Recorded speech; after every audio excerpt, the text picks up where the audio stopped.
Welcome to UpperEdge on Full Throttle TV for tonight's London Recreational Racing Cup Series powered by Road Life event. We're just moments away from getting underway with tonight's racing program. But first, let's take a moment to thank the people that make it possible. London Recreational Racing.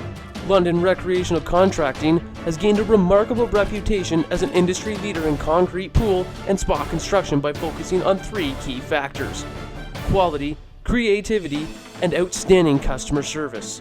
A proud sponsor of countless racing vehicles and events, London Recreational is a leader on and off the track.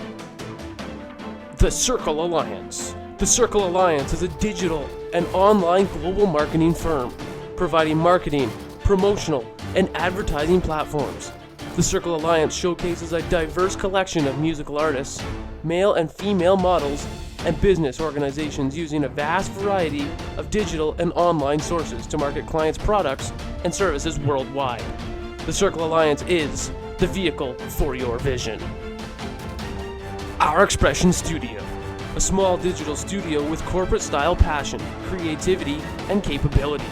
Our Expression has a diverse clientele base that extends from massive web development and CMS projects to the finest detail in a graphic design project for a low-budget race team. Motor Components. Facet Purelator self-priming high-lift electronic fuel pumps are the specified choice of both domestic and foreign nameplate, original equipment diesel and gasoline engine manufacturers.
And our apologies for that. A few audio gremlins start off the night, but we welcome you to Elimination Night here at Talladega Superspeedway.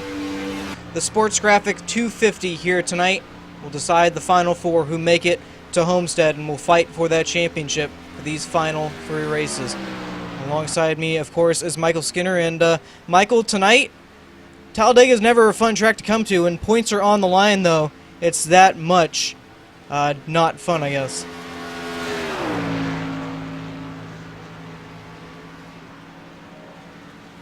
I think a little bit of audio issues with Michael as well here tonight, but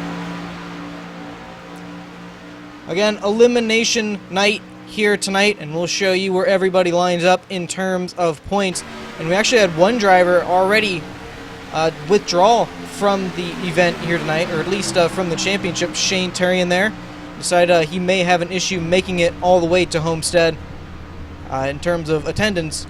So he has chose to withdraw here tonight. So that leaves 3 drivers on the cutoff here. Carl shed 7 points out. Walker Thomas 6 points out, and Raleigh Grant Davis 3.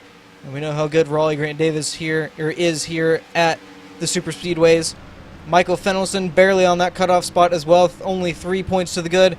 And Corey Hoover, after the effort last week, has a 13-point cushion, but not even that is comfortable.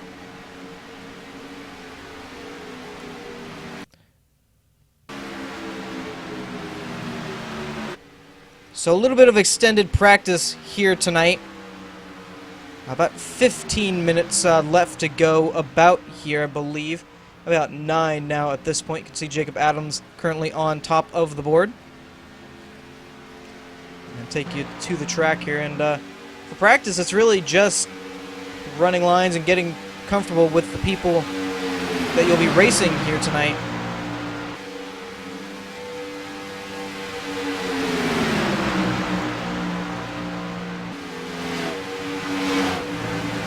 They're about a 5-car lane, running around again, just trying to get familiar with one another. Obviously, they've raced with each other all season long, and the final 4 races are upon them.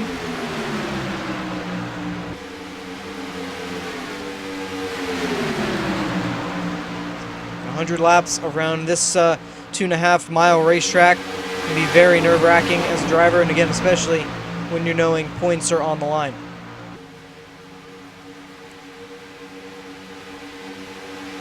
So we saw a bit of crazy racing last week at Martinsville, which led to somehow Michael Araya finding it to victory lane. Couldn't get by Corey Hoover for the longest time. And a little bit of pitch strategy difference there got him the win and advancing into the final 4. And I think we got Michael Skinner back here.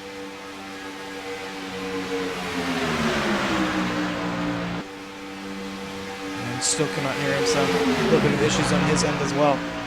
You can see there a little bit of 3-wide practice. I have to imagine later into the race, as we get closer to that checkered flag, probably see a lot more of that, possibly 4-wide here. Just hoping you have the car, or a good enough car to make it to the checkered flag, especially for the 4 drivers. I guess 5 drivers here tonight. We're still uncertain if they'll make it into the next round. It's that close here.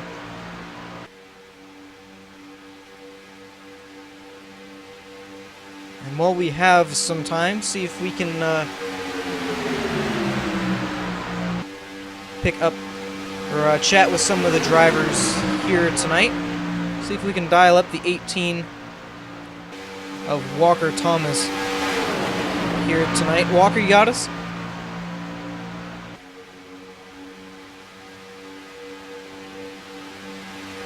Walker Thomas, you got us here up in the booth?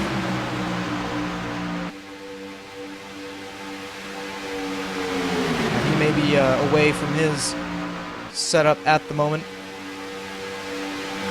Probably preparing for tonight.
And it wouldn't be a live show without a bit of audio issues there, but it seemed like we got it all worked out here before the green flag and just in time for qualifying here. Unfortunately, we wanted to get a few interviews in, but technology can sometimes be a burden. But now we can hear Michael Skinner here tonight, and like we were saying, Michael, this track, it's pretty dangerous in itself, but when points are on the line, it can lead to a lot more aggressive racing and lead to some accidents with points contenders involved in it. Yeah, this is definitely a difficult place to come to, especially when it's in the chase. You really don't look forward to this. At hindsight, there's two guys that are looking forward to it. You got Lariah. He won last week, and he's looking forward to, because he has nothing to lose here. And we also got Austin Hartenfeld's looking. He won the first race in this round, and he's coming in here same as Lariah with really nothing to lose. So these guys can hang it all on the line and go for the win. And their big purpose tonight could really be to help teammates get in. We saw it, in that last NASCAR season with Jimmy Johnson trying to help Chase Elliott get a win and move on to the next round. That's something we could easily see here tonight with Austin Hartenfeld helping his teammate. Corey Hoover bump into that next round. Even though, he's perfectly good on points, you never really know what's going to happen. But really the big one is going to be Raleigh Grant Davis getting in. He's so good at these speedway tracks. And if he has a little bit of help from Michael Lariah, that'll make him just that little bit, give him that little bit more of an edge, having somebody that's going to back him when he goes to make these difficult moves. Absolutely, and a lot of guys here tonight, two of them most notably Walker Thomas and Raleigh Grant Davis. Michael, we've seen them, the Daytona 500 for these guys.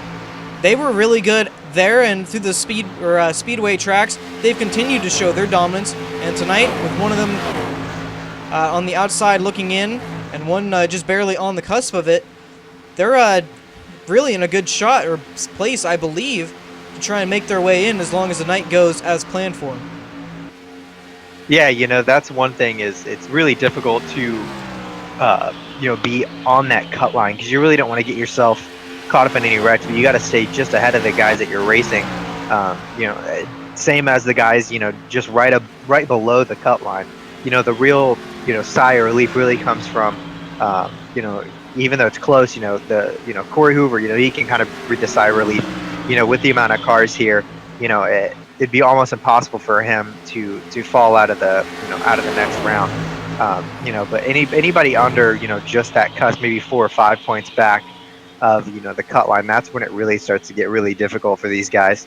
Because you got to be 5 spots better, each position. So if they're running fifth, you got to go up there and win it. So a lot of these guys that are below the cut line, they know that they got to go out here and either win it tonight, or finish in the top 5. So a lot of these guys just taking time there. They've chose the 2-lap and 5-minute approach here for qualifying here tonight. So no all cars on track. Leads to kind of a quicker qualifying session, so we had a longer practice. And 17 cars in the field here tonight set to take the green. And really quickly, while we have the chance, we'll just recap again the points here tonight because they are that close here tonight. As we said, Shane Terrian, a bit of attendance issue there and withdrew from the night, or from the championship here tonight. So it's Carl Shed 7 points out, Walker Thomas 6, and Raleigh Grant Davis 3 points out. Michael Fenelson is barely holding on to that spot with 3, and Corey Hoover, as you said, fairly safe there with 13 points after the run he had last week. So the two super speedway drivers we look to do fairly well here tonight, both on the outside looking in. Thomas with a bit more work to do than Davis. It's going to be very close here when we get racing and close to that checkered flag. For sure, and the difficult thing, for Walker Thomas is his teammates right on that cut line as well. He's going to be really wanting to stay out of trouble tonight. He knows that he's just got to finish about 5 spots better than the next person, and he's going to go on to the next round. And really quickly, while we can, we'll go through the starting grid here tonight. It's looking like it will be Raleigh Grant Davis on the pole. Still have a few drivers out looking like to take the time, but our racing is going to cut us short here. So Raleigh Grant Davis, Corey Hoover currently your front row there. Michael Fenelson 3rd, Carl Shed 4th, Michael Araya 5th, Bradley Burke 6th, Jacob Adams 7th, Nick Massey 8th, Austin Hartenfels 9th, and Adam de Blasio going to round out the top 10 there. We have Joseph Stice starting 11th, Joshua L. Adams starting 12th, Shane Terrian starting 13th, Walker Thomas starting 14th, Samuel Close starting 15th, Jimmy Dyson starting 16th, and running out the field in 17th will be Ryan Dyson. And Adam de Blasio actually just hopped up there to 10th. Just want to make sure we got that grid in here because iRacing seems to cut our standings short here once the checkered flag flies. I don't have a lot of time, so these times really, you're not going to get a good base off of where everybody's running in terms of speed with qualifying, with everyone just basically going in a straight line. It's not really a good, I guess, qualifying to show the amount of speed you have under the hood here tonight, because again, 100 laps, everything and anything can change here tonight. And again, all going in a straight line, flat out, again, doesn't really show the amount of speed you have in your car. So it's really going to shine on the track and when we get under green flag racing here. Yeah, it was a little shorter field than, I really had imagined for tonight. Everybody seems to show up and turn out for these, big Super Studio races where it seems like everybody has a shot to win. But no surprise, the guy who got the pole is extremely good here at this place. I look to him to try to lead every lap tonight and take it to victory lane. So yeah, we know the two drivers who will make it into the third round tonight. That's Michael Rye, got the win last week at Martinsville, and then 2 weeks ago at Texas. Got his first win at Chicagoland, but his second one came at Texas. Both of those drivers are locked in to round 3. So now we just have to find out who the other two are who will join them for this final 3-race stretch all the way to Homestead. First up, we go to Michigan next week, and then it's Phoenix, and then we finish it off at Homestead. And no single race to decide the champion. You're going to have to be the best in these next and final 3 races in order to decide it. A little bit different, but I kind of like that because it doesn't put the pressure all on one race. Yeah, but one thing it really puts a good statement on getting a good finish. You may have the opportunity to go up there and fight for that win. But in the back of your mind, you got to remember that the championship, is going to be 2 races away after that first race. So a second goes a long way. So it's, patiently aggressive. It's almost like, a short track or even a super speedway. You gotta make your move at the right time. Absolutely. And one wrong move can wreck the entire field and get some chasers involved with it as well. And that's going to be, I'm sure, the main talking point of the night, the big one. Really, with these guys, it's going to be if it happens, and I'm assuming when we get close to the checkered flag, a lot of these guys, again, on the bubble with points, may start to see some dicing around, trying to get as many positions as possible. Because really, tonight, more than ever, every position is going to count. Because again, only 2 are going to make it in to the final round here on the way to Homestead. The way I kind of look at it here is we got, basically one spot open, with 17 cars here and the 33 being 13, to the good. That only leaves, a little bit of wiggle room there. So if you're not right there on that bubble line, you got to count the 33 and Corey Hoover out. So for the last 2 guys, trying to make it in the next round, which I believe is Walker Thomas and Carl Shedd, these guys got to go out here and they got to go out, here and win it tonight, because the guys that they're racing with are, I believe 5 points ahead and plus there. So, they're really going to have to go out there and put it all on the line tonight. So you're going to see them be extremely aggressive, and their aggressiveness might, back some of these guys that are fighting for that, that last spot, might back those 2 off, like the 14 of Michael Fendelson and 24 of Raleigh Grant Davis. He starts getting aggressive around them. Those guys might choose to maybe lay back a little bit, knowing that, he has to go out there and win to kind of decide it. Absolutely. So the easiest way to get into this final round is going to be to win it tonight, but that's easier said than done around this 2.5-mile racetrack. Anything can happen, and we're about to find out who will make up the 4 going to Homestead with a shot for the championship. Pace car is in, and we are green here at Talladega. 100 laps to decide it.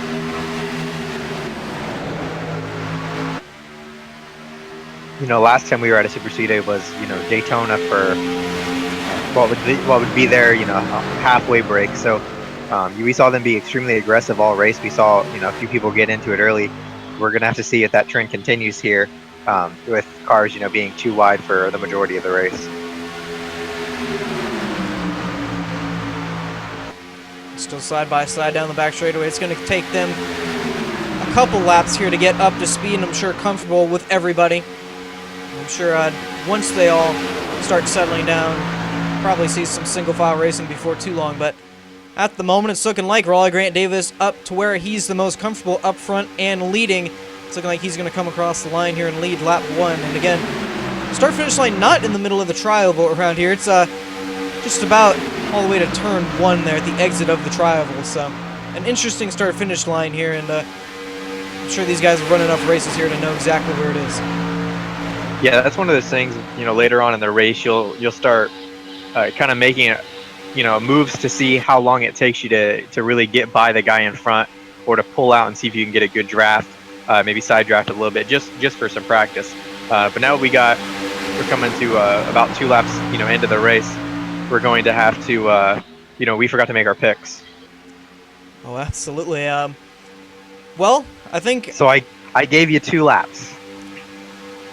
Make a wise decision. Well, I think obviously I'm going to have to pick the leader here. Raleigh Grant Davis won the season opener at Daytona. I mean, who else would you go for in one of these must-win situations? He got it done at New Hampshire to get himself into the second round, and I'm looking for him to do the same thing here tonight. Well, I'm going to make a surprise pick. I was going to go with the 18 of Walker Thomas, but with him being in a championship battle, I think I'm going to go with a sleeper. I'm going to go with the 19 tonight. Well, that's not a bad choice, because he's on that outside, looking to make it all the way to the front here. He's got the 33 of Corey Hoover just behind with Bradley Burke. It's looking like they're going to start to try and make that high lane work, but that's, again, easier said than done, Michael, because you know all too well, I'm sure, it takes a lot of guys and really a lot of patience to get that outside lane really working as well as they're doing it right now. Yeah, it really takes a lot of aggressiveness, too. You got to be right on that the guy's bumper in front of you. Getting into the corner, and then you got to have enough brain to not push him in the center of the corner and getting loose. But it definitely takes some working too. And the longer you go, the more and more comfortable you get. And I think that's really where the real accidents start happening. Is the more you get comfortable, the harder you think you can push the guy in front of you, or the faster you think you can make him go. And you just get on that left rear quarter panel a little bit, and next thing you know, he's spinning down to the bottom lane of the track, taking out 5 or 6 cars. We're going to have to monitor as well. Saw it a bit with Fennelson, but I don't think we'll see it too much tonight. Obviously, that yellow line just below going to be out of bounds. Go below that and advance your position. Most likely, they're going to throw the black flag your way. But another thing you're going to want to keep in mind is going too low there, especially in these corners, with the difference in banking there, it can throw a car sideways so quickly, and the rest of the field not going to have a lot of time to react. Yeah, for sure. And one thing, I think I brought it up earlier, earlier the year at Daytona, but I'll bring it up again, is when you're back in the pack, it's really difficult on the bottom lane, especially when somebody's, hanging to your outside there. If you're pushing the guy in front of you, or you're nose to tail, and somebody's beating on your back bumper, it's really hard to see where the entrance of the corner is. You try to follow that yellow line the best you can, so you try to peek out underneath it. Just try to get some line of sight, because you really can't see through the cars in front of you. So, that makes getting into the corner, especially later on in the run when your car gets to start to get a little bit tighter, you start to see it more, cars start drifting up the track, and getting that entry just right, it is really big. You don't really talk about handling too much here, but that's just one situation where that can really get you in trouble, maybe making contact with a guy on the outside or something like that. You saw how well that outside lane worked there. Michael, your pick just went to the front with Jacob Adams getting in front of Raleigh Grant Davis there, so he took over the lead, and you can see just as quickly as he did, only 2 guys left on that outside lane, and everybody else has filed down right next to that yellow line. Yeah, I'm surprised that he really left his help there, but you see right on the outside, you see the teammates working together, so they're going to stick together like glue. they really don't have anything to lose. I think Corey Hoover has the most, has the most to lose, but with that 13-point cushion and 17 cars here, I'm sure we're going to see some cars drop out here tonight, getting some accidents. As long as he's not one of them, I think we'll see him in the next round. Absolutely, and it's looking somewhat calm so far here tonight, but again, to mention that big one always lurking in the back of these drivers' mind, just wondering when it's going to happen, but these guys seem to have it under control with their car control and such. So the one thing I have noticed, Justin, is I've kind of been keeping an eye on it. It seems like if you're the last car on the train, you kind of start to lose the draft. As you can see, the two Dysons pretty far back from the field now. Brian's and the 14 of Michael Fendelson goes around. Not sure what happened to him, but he saves it and gets it going. That could be a championship-winning save there. It looks like he just got hit from the rear a little bit. Our first incident of the night. See what happened, and I have to imagine that's what happened. This is going down the front stretch here. Oh yeah, it looks like the 29 car was trying to either side draft or just squeak into a hole there, and just got into the right side of the 14 car. But what a save! Absolutely. We'll take a bit higher view of that just to show you how close they can get, and what we'll probably see later tonight with that side drafting. But the one thing I was saying, Justin, I've slowly seen it and we see it now with the 51 of Bradley Burke, is if you get to being that last car in the pack, it almost seems like you just start to lose the draft. The 51 is starting to lose it now. The 11, lost it a few laps before, and the 28 car lost it within the first 2 laps. So it's really difficult for these guys to keep up tonight, just being that final car. I was going to make note of that because we had seen Jamie Dyson drop back not even 5 laps into the race, it seemed like. It had already lost the draft, and to be honest, Ryan Dyson was so far back there, I didn't really even see him. So yeah, he's all the way fallen back, 25 seconds behind this main pack. I'm sure they're going to be behind him before too long. The one big thing right here is the 24 has to be careful. He just made a move to pull out there, which looks like it's going to bite him here. But I was just about to say, he's got to be really careful right now, because right now he's in with the 14 having the problems that he's having. If the 14 goes down a lap, it's going to be really difficult for him to get it back. So the 24 has to really play it smart here, know what position he's in. I know he wants to go up there and lead all the laps and go win the race. But right now he's got to start worrying about the next round. And I think you saw the difference in momentum there with Austin Hartenfels decided to pull out. Nobody went with him. Now he's going to file all the way to the back. And Michael, we'd already made note of it. Going all the way to the back. He's going to have to hope he does not lose the draft here. It's looking like he'll find a hole. Just has to make sure he's able to stick in and keep that draft.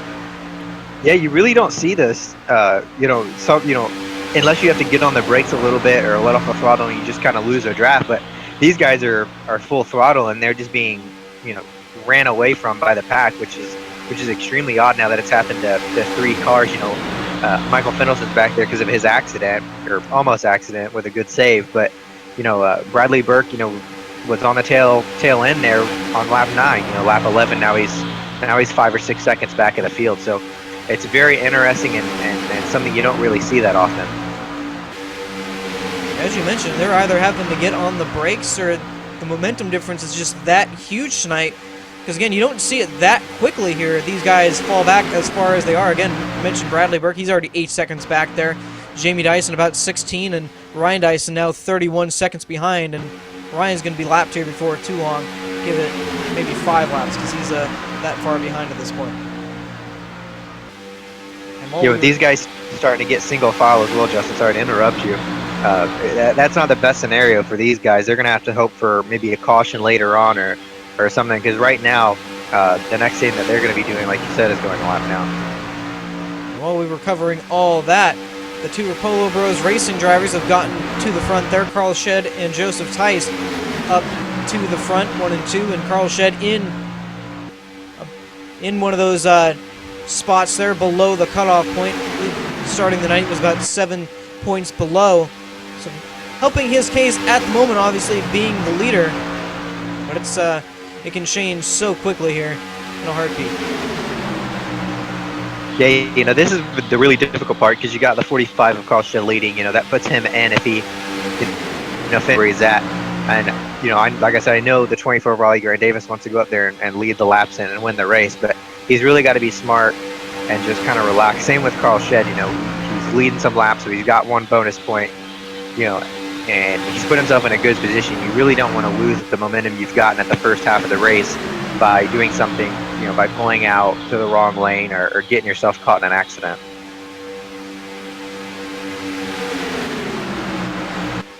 But as you can see, though, the 45 car is in a really good position as well because he's got the 5 car of Joseph Tice, which is his teammate at Rapolo Bros Racing. So, you know, he's in a good spot right now, and you know, he just needs to be patient, bide his time, and just understand the situation from here on out. And not too far behind them as well is the third teammate in that row, the 94 of Adam de Blasio. And it seemed like we're getting a lot more guys getting ambitious and trying to get to that outside lane. Saw Shane Terrian pull up there.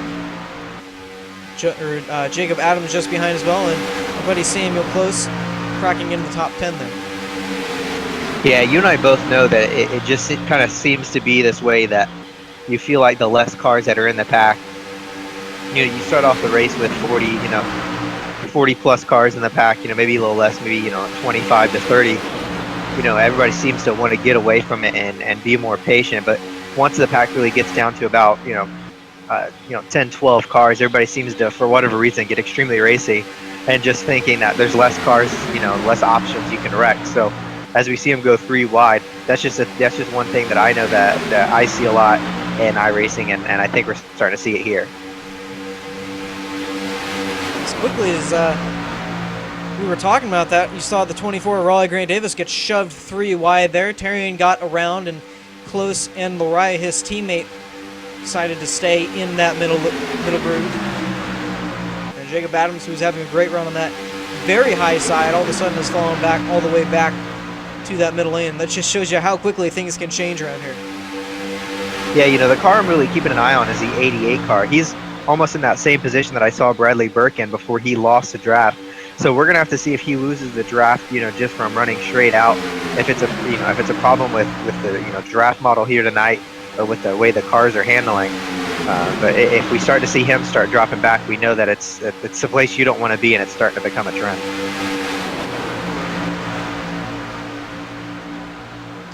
So it seemed like as quickly as they got single filed out, you can already see they're back side by side there, and see a lot of moves just in and out of each line, just trying to get the best momentum you can throughout it. And all of a sudden, Raleigh Grant Davis is trying to fight back for this lead on the high side. Yeah, you know, the outside is working really well once you get about 4 cars up there. Once and as long as the guy in front can kind of side draft off a little bit, not all the time, but just use it when you need it. It really creates a good momentum boost. But they're going to have to be really careful going 3 wide with this lap car here. That's Ryan Dyson.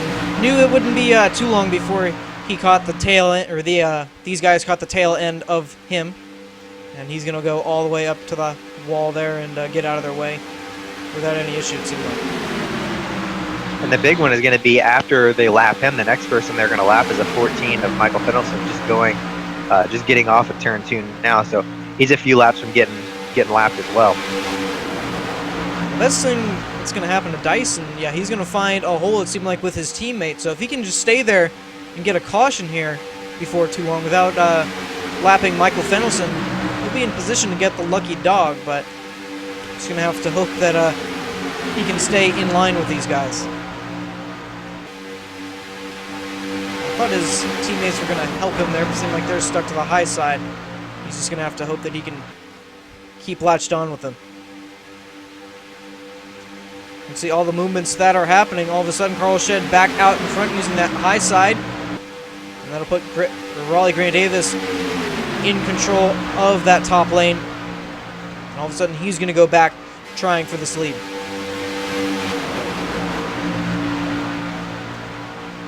Seemed like that outside lane is broken up just a bit. And again, you're going to have to get a lot of force up in that outside lane from what we've seen so far, really throughout iRacing, if you want to get that outside lane working and make it competitive. Yeah, it's almost an art to go up there and work that high side. You gotta know the person in front of you, be comfortable with them, to be able to lay on the bumper when you need to. But I found that the biggest benefit, especially if you're the car in front, is to just get that good push, about halfway down the straightaway, and then give him room to get into the corner. Because the thing you don't want him to do is go in there so fast he starts scrubbing off speed by getting higher and higher into the corner. That really seems to be, the biggest momentum loser when you're on the outside lane, is start trying to, scrub off as much speed as you can by turning the wheel farther and farther left in the center of the corner. Terry pulls back out to that outside lane, and you can see the lap car just ahead, the 14 of Michael Fenelson. One of the drivers who is barely holding on to that cutoff spot. Seems like he's about to go a lap down early and definitely going to be praying for a caution at this point. Yeah, he's the biggest one praying for a caution right now because, this is his championship hopes right here on the line. He's definitely going to need a caution if he's going to finish here. And it seems like he has a little bit of damage on that right rear, so we're going to have to see if that affects him trying to grab the draft here. We've already seen it tonight how difficult it is to keep latched on to that draft, and look like Samuel Close just about got into the quarter panel. It's going to go with the 88 of Joshua L. Adams. Not sure if that was the camera angle or if it was that close, but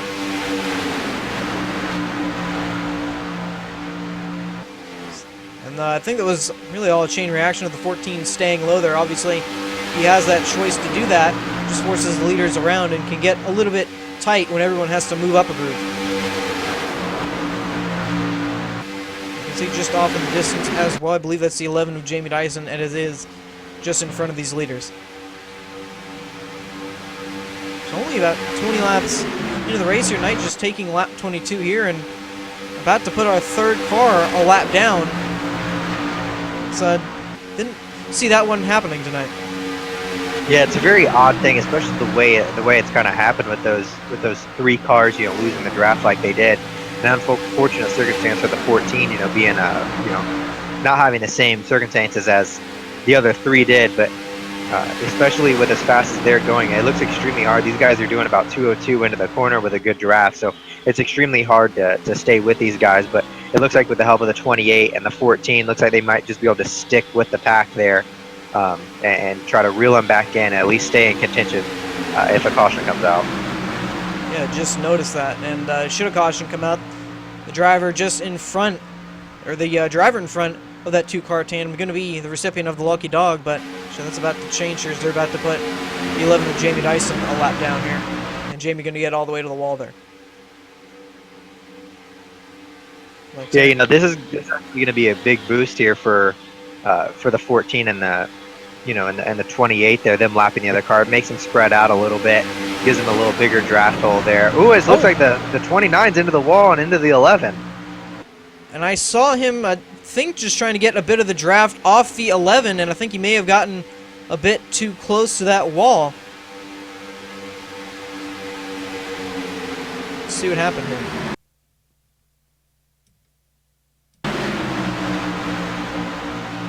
He went into the corner. It didn't seem like it really wanted to turn going into it. Yeah, I've had a very similar situation back when we were doing the clash for 3 wide. I was getting pushed there by my teammate, and I just went down into the corner with about the same amount of laps, and it just wouldn't turn and went all the way to the wall. So I've been in that situation before, and it's extremely weird because it doesn't really happen until it happens, and even if you let off the gas, it's not really enough. So that's one of those situations that he's in the next round, so he's really just going to be riding around for the next few laps unless he gets a caution and tries to get that damage fixed.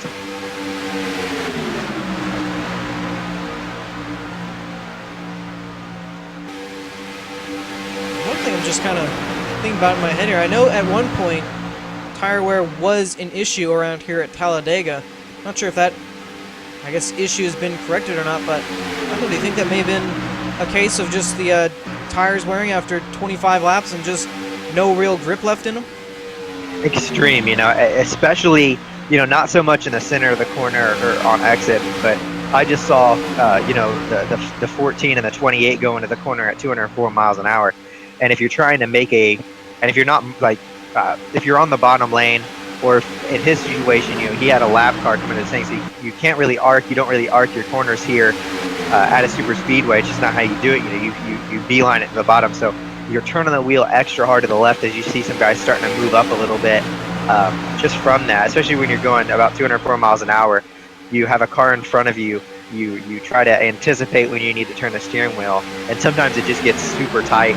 And the farther and farther you turn the wheel, it seems like the tighter and tighter you get. So I think that was one of those situations where he was going to the corner extremely fast, and the tires and the tire wear just couldn't hang on.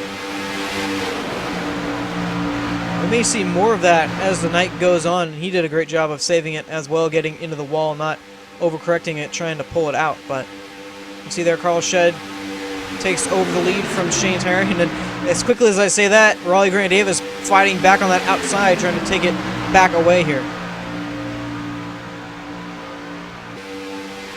Again, Davis, no stranger to restricted plate tracks, won the season opener at Daytona, which got him into the chase here, and looking to advance into the third round, trying to make or get to victory lane here tonight.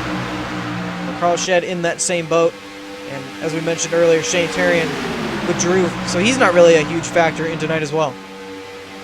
Yeah, as you and I both know, there's really no, you can be really good at a short track, you can be really good at an intermediate track. There's certain characteristics that make you so good. But to me here, with it being flat out, for 90% of 99% of the race, everybody says, it's how you use the draft and stuff like that. To me, the biggest, what makes you good here is confidence. If you go out here and you say, I'm good here, I'm gonna go win the race, I'm gonna go run well. That seems to be the edge that you have when you come here. You and I both know really good super speedway racers, and it's not that they do anything different than any of us. They're just extremely confident, when they go there, and that's just something that Raleigh Grant Davis, came here, sat on the pole, had led some laps. He's always up there contending for the win. It seems like he can make the outside work. Not that he's doing, like I said, anything different than everybody else. It's just that aura, that he kind of brings off of the confidence. And he's just, like I said, he's extremely confident, and it just makes his job a lot easier because he's having a lot more fun being somewhere where he likes to go. And as much fun as you want to have here tonight at Talladega, again, I'm sure the issue at hand looming in the back of these 5 drivers' mind here, still racing for that cutoff point or cutoff spot. And it looks like we have another one there, Justin. Looks like the 44 car has now lost the draft as well. Yes, he has. And again, seen so many drivers lose it here tonight. I don't think he did anything different than what he's been doing. I guess let me just show you how fast they're going around here tonight, Michael, and just how difficult it is to catch back with the momentum of the other guys in the draft. Yeah, like I said, they're going extremely fast. The highest I've seen is 204 into the corner. So, if you lose the draft for a second or you choose the wrong lane, trying to get back, into that draft, if you're 3 or 4 miles an hour slower, is not a place you want to be.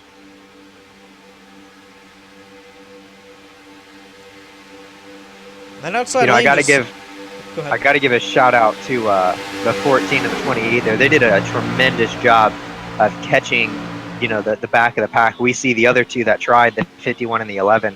They got blown by right away. But the 14 and the 28, they did it really well. They hooked up with each other immediately to not lose the draft. And instead of driving around each other to get the position, they stuck together to get that spot. Absolutely, and you can see just hanging onto the back of the 18 of Walker Thomas there. Haven't seen a whole lot yet from Walker, but I'm not sure if he's just holding off until we get closer to the checker flag, or if he's just kind of running back there with his teammate. Yeah, now with the 14 being down a lap, the only, hope for Evil Motorsports at this point is the 18 car. So, unless the 14 gets a caution and gets his lap back, I'll be curious to see if they put all their effort into getting that 18 to victory lane.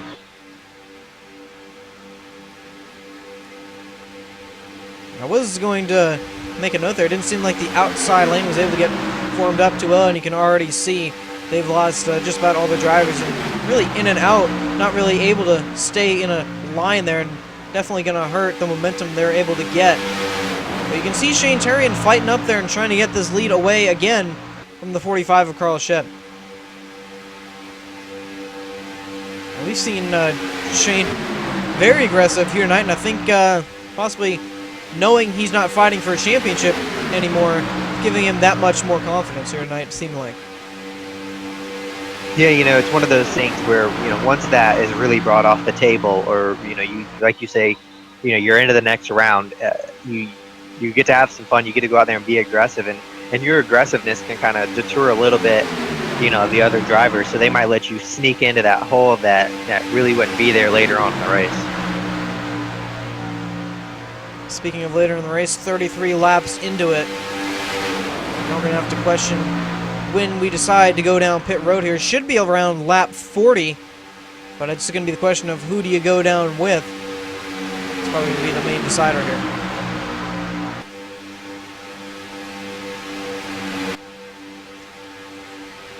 Not sure what happened to that inside lane there, but it seemed like they got a little cut in half, if you will, but they're back down to the bottom. I think that helped that outside lane move up just a bit more. Yeah, this is a bad spot for the 14 to be in. He's out on the outside. He has a little bit of a damaged car, so if he can squeak in like he tried to do there in front of Nick Massey, just wasn't successful with it. He's going to have to find a way to sneak back there. With a damaged car, it's going to be pretty difficult to hang on. Now he loses the 28 and going to try and hold on there with the 48. So if caution were to come out, that would put the 28 back on the lead lap. But so far, we've been 34 laps caution free. We know one of the things, especially here, is once you get a caution, it kind of breeds them, especially later on in the race. So, even though the 14, I'm sure, is frustrated, and the 28's ahead of him, I don't see this thing going caution free, and I don't see it having one caution. So I think he's all right in his position, and he's just got to kind of relax and keep focused and just don't lose that draft again. Well, absolutely. It'd be a miracle if this race went caution-free here tonight. One of the places we may see some incidents start taking place, Michael, is possibly entering pit road, with some guys maybe not seeing the checkup as much as others, and that may be where we start seeing some trouble. Yeah, I'll be curious to see if we see all these guys do 4 tires. One big benefit is if the 44, he's back there with that and the 29 with the 2 lap down cars. If they choose to just take 2 tires here, whether it be right or left, or even no tires, to see if they can get themselves back up into that lead pack.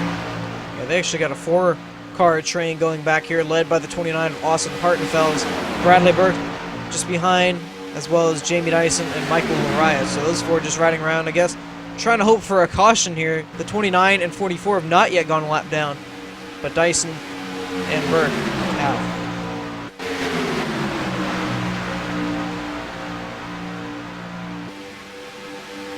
Still a lot of movement, not a lot of progress being made on that outside with only 3 cars up there trying to get back up to the front. At this point, I'm sure everyone's just kind of riding around waiting until pit stop number 1 here. Yeah, we're going to have to see who goes with who. I'm assuming the teammates are going to go with teammates and stuff like that. So we're just going to have to watch and see how well that works out. Because, the 24 is going to go in with no teammates, in the vicinity of himself. So he's going to have to work together a plan with somebody else or trying to guess when some of these other teams are going to come in. Because right now, his 2 teammates are back in that second pack there, one being 8 seconds behind and the other one being a lap down. That could be, I guess that issue could take it however you want in terms of having no teammates. You can either find them on the track just trying to get up with another driver, or just kind of drive for yourself, I suppose, and that can work out to a point, but at some point it's probably going to come back and bite you. And it looks like we have a bunch of people pitting out. Now we see the 33 and the 28 come down pit road, so the 2 teammates there just mentioned it, Michael. And they'll come down pit road. The 28 is a lap down. It looks like we have the second pack coming down pit road this time.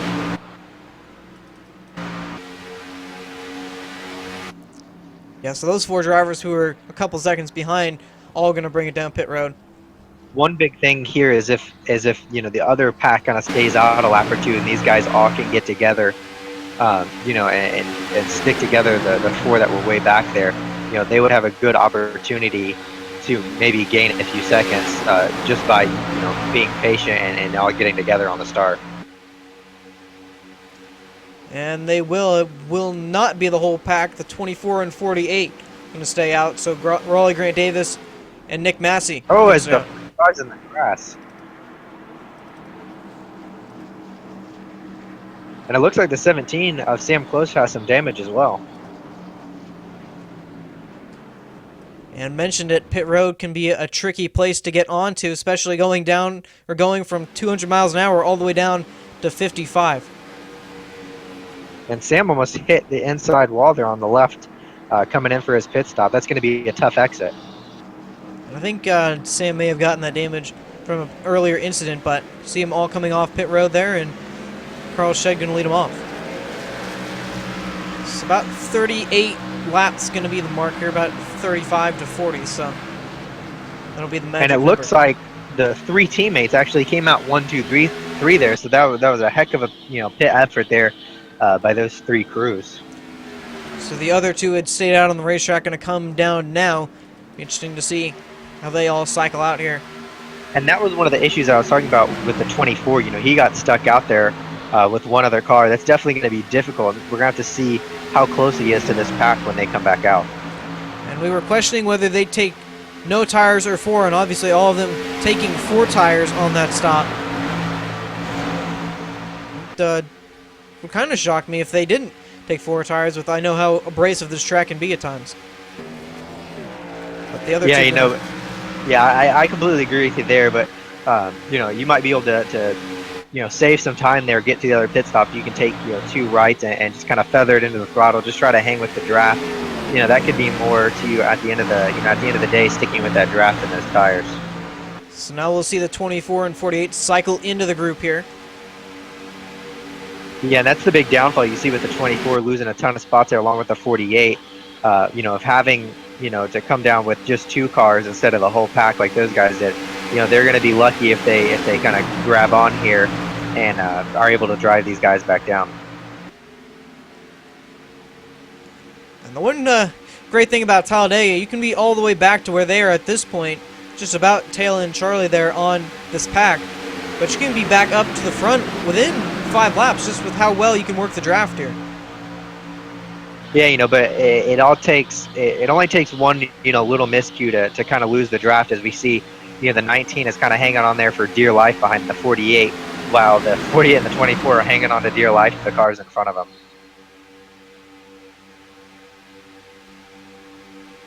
So that was our first round of stops here. It's looking like it was all clean there.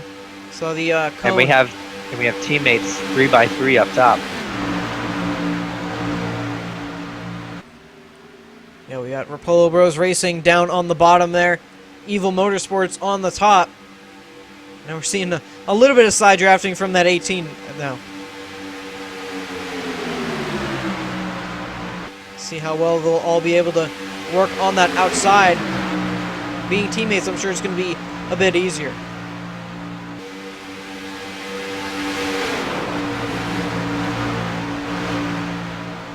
So now this is really the first time in the race we've seen Walker Thomas show his face here tonight. And just closing out halfway here.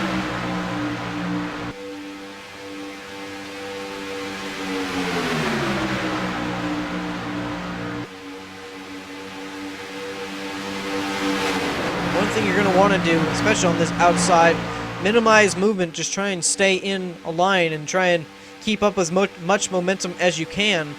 And hopefully you'll find yourself up in front in the lead. We did see the 38 pull down to try and get a bit more momentum from that bottom side. Now we're seeing Fennelson do it.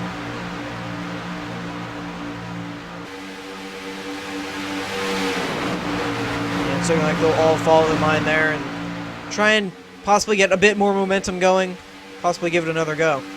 Have to wait and see. The one thing I'm looking for here coming these next 2 laps is the group of 3, the 24, the 48, and the 19 are slowly but surely going to catch the 2-car pack of the 28 and the 33, and once the 28 and the 33 get hooked on, they're going to start to catch, the 2-car pack in front of them, and so on and so forth. And eventually, the the second pack that was broken up and now come together is going to be much bigger than the 6 cars up at front. So that's going to be very interesting to see if, with those guys being down a few seconds, that they're able to, with more cars in a group, be able to catch the top 6 there. So, and that's mentioned the great thing about this draft, just how quickly and how effective you can work it. And 3 cars definitely going to be better than 2 there, so they caught the 28 and the 33. They're riding on board here with the 24, and just in front is that lead pack. This now is that lead pack with the about 4-car train behind them, looking like they're just catching the rear end.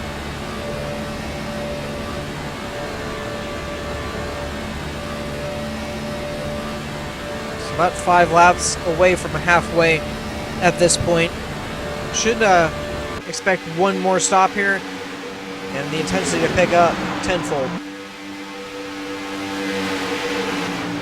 And it looks like the 28 can do a standout job there getting back into line. It looks like he's going to lose that 4-car pack and won't be able to make it a 5-car train there.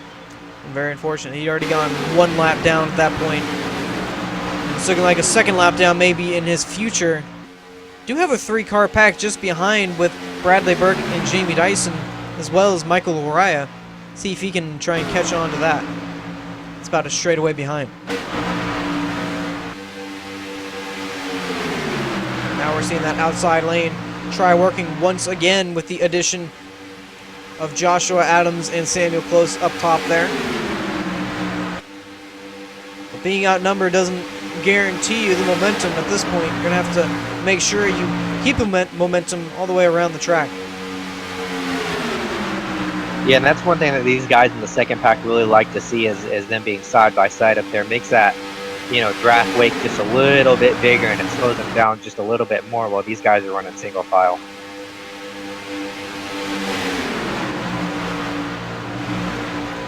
It's looking like Sam was losing that front pack just a little bit, seeming like, as has been the quote of the night, just barely hanging on at this point.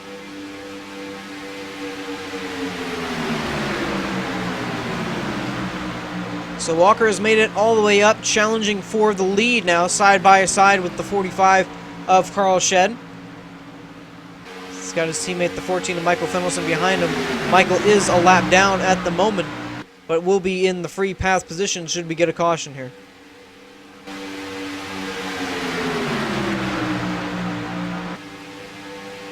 Shane Tarian just behind as well. In that outside, Adam Dwasi on the 94. And Joseph Tyson, 5 on that inside.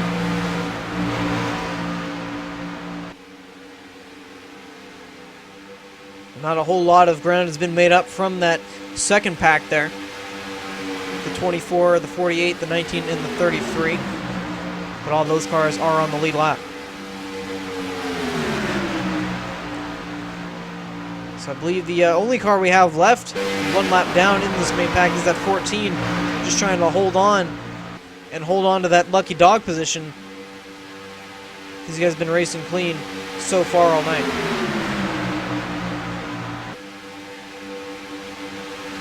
Taryn was thought looking to try and make it 3 wide, and they will go 3 wide. They'll force the 45 in the middle, and now Walker Thomas stuck down there on the bottom by himself. Yeah, those are very, as I said before, we're going to see teammates work together tonight to get their guy into, victory lane. And that was one of those moments right there with the, 94 and the 5 sticking with the 45, knowing they got to get him to victory lane to make the next round. How often do you see, 3 guys leave the bottom, to hang a guy out to dry unless they're teammates? And one thing to note about Carl Shedd there, noted he's about 7 points back starting tonight. He has not gotten a win this season, or at least a points-paying win. His consistency has got him through the first round and into the chase. Still looking for win number 1, and it's looking like he may need it here tonight to get to victory lane. And I think we're just about to see the 24 and the pack of 4 cars they have. We're just about to see them come into the picture. Absolutely, they're just behind at this point.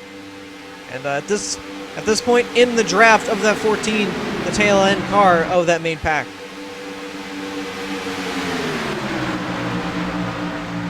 Next lap will be halfway, and I'm thinking we may be starting to see the intensity pick up here, knowing halfway to seeing that checkered flag flying.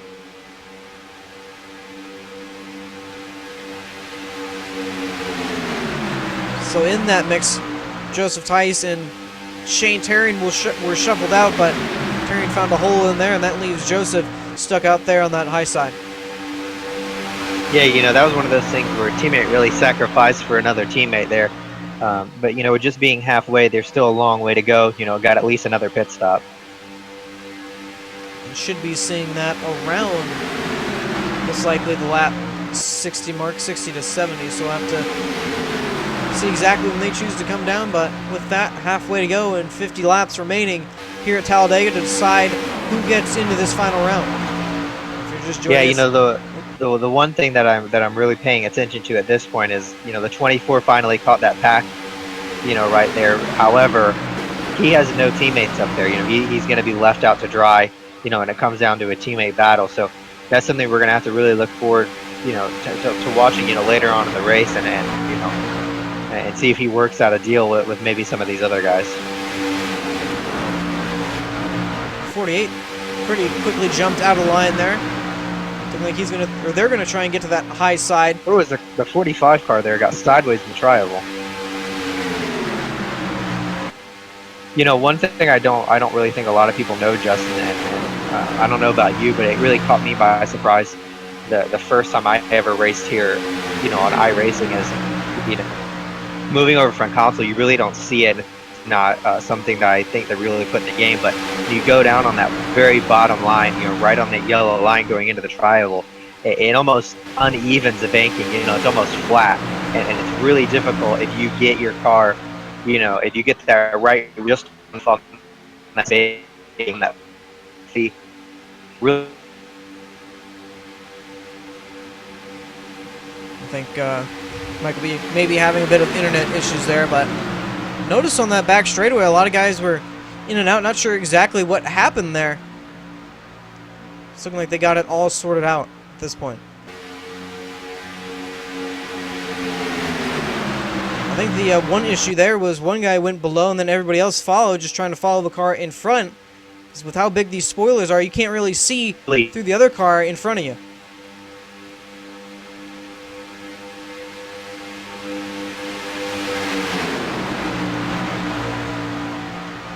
Thomas out in front on that high side there. Shed holding fort on the bottom. It's really a battle of teammates at this point. They've kind of all shuffled around at this point, with Evo Motorsports kind of just letting the 18 go at that point, and he's gotten to the bottom in front of the 45 of Carl Shed. And now Sam Close going to challenge for this lead on the high side, with Joshua Adams just behind. Like the 94 a little bit loose, exiting 2 there.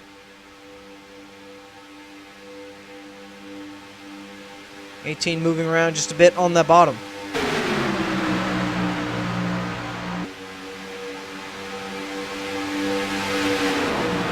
Sam and Joshua, the only 2 left on that outside. Not a lot of help, because the 94 just about broke loose there.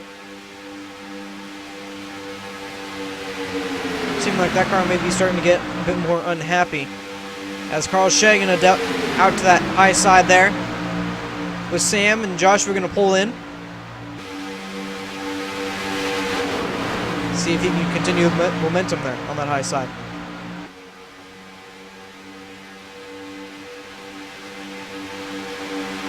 See how much they move closer to each other, trying to get that side draft, and trying to slow that car down on the inside or outside, just trying to slow their momentum down.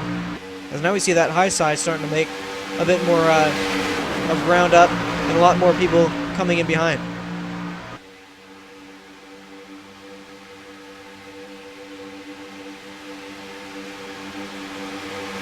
Seeing a lot more momentum there. You saw the 45 get a little bit closer to the 18 door there. 38 going to make it 3 wide there. That was about close. Oh, and the 45 going to go around. He saves it. The 38 into the wall, as well as the 45. Terrian with some engine troubles there. They're all going to save it somehow.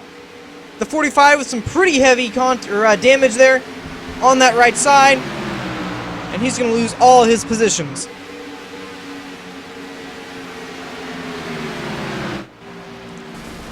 And Tarian's motor expiring there. And the caution is out. I believe that may have been an admin called caution.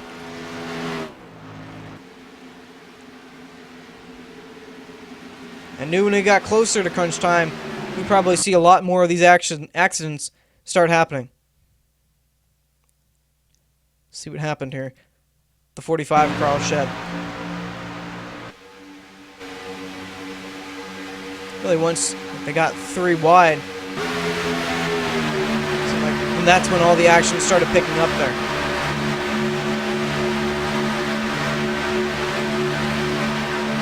Carl goes up to block just a little bit. And that makes him 4 wide. Actually, a little bit of contact with Sam there. Know where Sam could really go at that point. Fendelson just about losing it there on the apron. And now he'll have an extended stay on pit road at this point. So the first chaser to have issues here tonight, the 45 of Carl Shed, was already 7 points behind entering tonight, was doing what he needed to do, but trying to block, I'd say a little bit too early here tonight, has ended himself up with some right side damage. See how much that affects his car here tonight.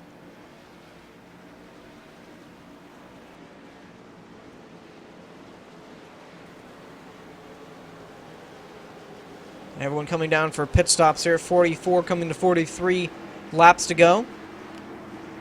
Be interesting to see if they make it their final stop here this time. Not sure if they can go all the way on fuel, but have to wait and see here.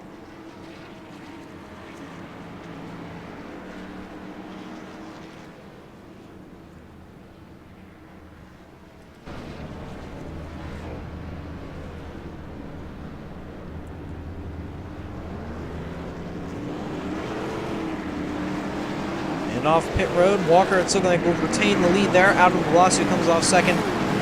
Raleigh Grant Davis comes off third.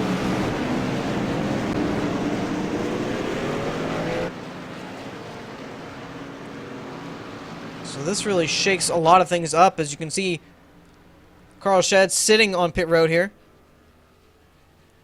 And it's looking like he's already gone a lap down, so it's looking like he may be choosing to repair all that damage and possibly hoping for another caution and getting himself back on the lead lap at this point.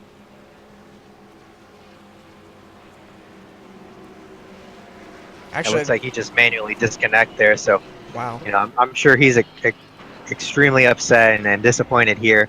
You know, but pulling out, you know, we gotta look at one of those situations where, you know, he was trying to go out there and go for the win. You know, and doing everything he can, knowing it was a win or go home. Absolutely, and possibly a little bit too early to start making those aggressive blocks. Michael, do you think, with only, again, 45 laps still remaining here?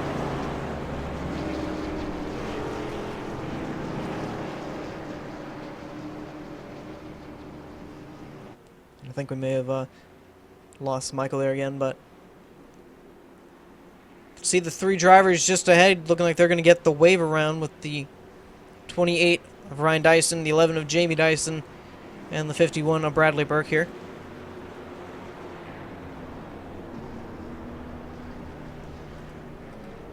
So that'll be the second driver we know who will not make it into the third and final round here. Very unfortunate for Carl. Had a very good season. Unfortunately didn't get the win he wanted to get here tonight. But he drove his heart out trying to get it. As well as Shane Tarian withdrew already from the chase here tonight. Was doing a great job up front as well. Just unfortunately involved in that 4-wide incident and blows the motor. So with that, we'll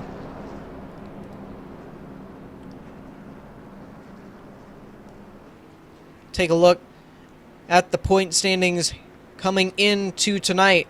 And again, Carl Shed there, not going to make it into the third and final round. Really, at that point, needed to come in and win here tonight. It was looking like that's what he was going to do. Just unfortunately, 4 wide didn't quite work out. So Walker Thomas out front in the lead at the moment, looking very good. as well as Raleigh Grant Davis. It's looking like Raleigh will make it in terms of a cutoff spot. Well, actually, Walker Thomas will probably take that spot. Actually, it may be Raleigh there with not being too far behind the 18 there, about 2 positions behind. So, One thing we really got to watch there, is we saw, a similar situation at the Talladega race when Brad Keselowski needed to win. He took that extra chance, and he blew up the motor. So, it's not uncommon for us to see something like that here, in a situation like that. But this was a big break for the 14 car. yeah, absolutely. That's going to get him back on the lead lap. Yes, he's going to be up to 10th at that point, and he's going to come down pit road this time with the 29 to 44. The 2 winners we already knew were moving on to the second round here, or the third round. Fit 4. I'm not quite sure if they can make it from here. How many laps are left there, Justin? Be 41 laps to go, and that was the big question I was asking, is whether they could make it all the way here. These guys came down with 43 laps to go, so I'm not entirely sure if they can all make it on fuel.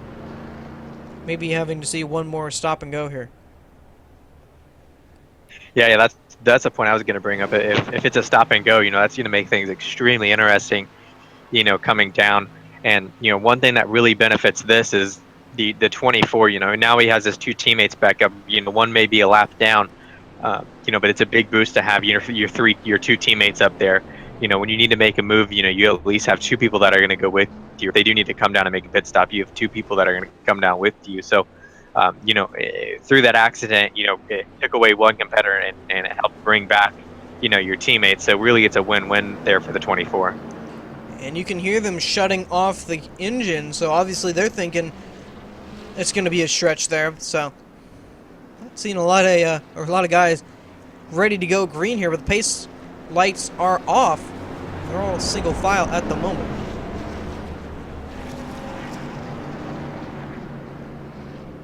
But we should get the green flag this time with 40 laps to go here. So we've seen our first caution of the night, showing the intensity starting to pick up here. And I'm sure that's not going to be the last one we see. The pace car is off. Everyone in that inside lane. Kind of interesting, but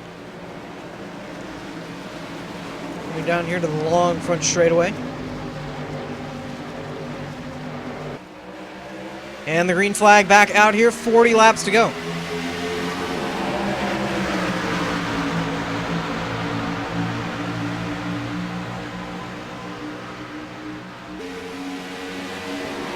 Somewhat of a strange start, but all single file at the moment, but the 24 is stuck on that high side. Gonna have to try and find some room inside. And he does, just in front of Joshua there. And Josh actually gonna jump out to that high side. The 48 gonna go with him. Mariah, his teammate, gonna fall in behind Raleigh there.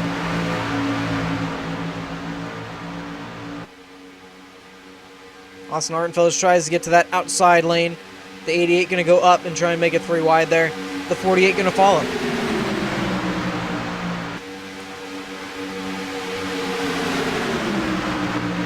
And now it's the 29 who's stuck in the middle there. Austin did stay on the lead lap during that exchange, so he is on the lead lap. Just nowhere to go at the moment. Up front, still see things fairly calm there. Walker Thomas still the leader there. Corey Hoover second there. Adam de Blasio third. And with the teammate gone, Adam just kind of running up there with Joseph Tice. At this point, just going to try and run for the win.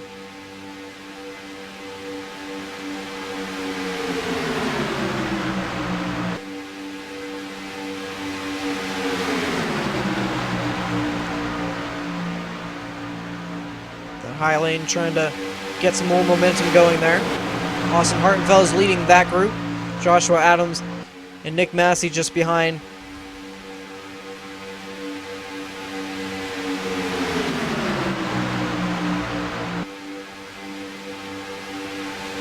see Corey Hoover jumps out in front of his teammate there.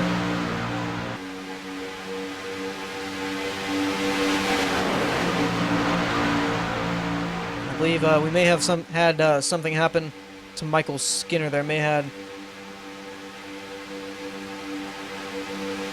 some sort of incident over at his place, so it's looking like he may not be joining us here for these final 37 laps. So, and these are the final 37 to decide who makes it in to the final round and race for a championship at Homestead. No two drivers who will not be fighting for it. And, both of them actually are already out of the race at the moment. Carl Shedd, with 7 points out entering tonight, was doing what he needed to do, racing up front. Unfortunately, made it a bit of a four-wide incident there. And Carl Shedd, Shane Terrian involved in that one.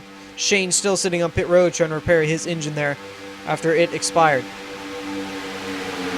So that just leaves Walker Thomas and Raleigh Grant Davis there. And obviously if Walker leading at the moment would easily advance. Corey Hoover, oh, and a little bit of contact with Corey, and I believe the 94 of Adam Blasio there. But Corey Hoover at a 13-point cushion over the cutoff point there.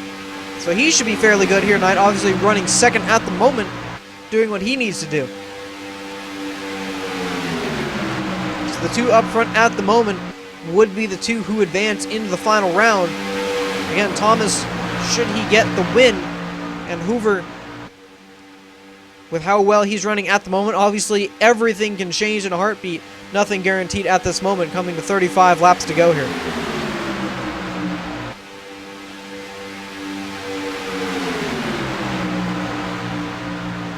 There's only 3 cars left in that high lane there.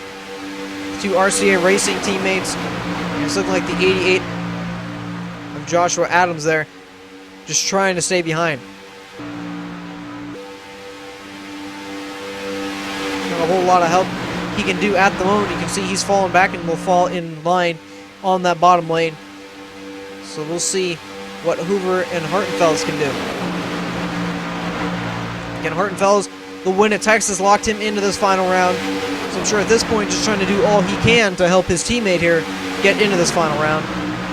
Thomas comes up to block that higher lane. Cena probably had a bit more momentum. And that bottom lane not going to be open for him to take back. So de Blasio going to poke through there. Not with the lead at the moment, but he's got his teammate, the 5 of Joseph Tice, who's been behind him most of the night.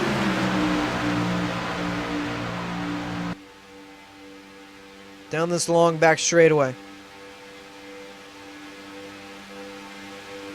So they're a bit calmer at the moment than they've been all night. Saw a lot of moving around earlier. About 50 to go. And coming to 33 to go. Oh, and the 14 tip, or the 18 tip sideways. The 88 around. And Walker Thomas going to come to a stop, most likely. Back out onto the track, and the caution will be out. Have to see how much damage he actually has.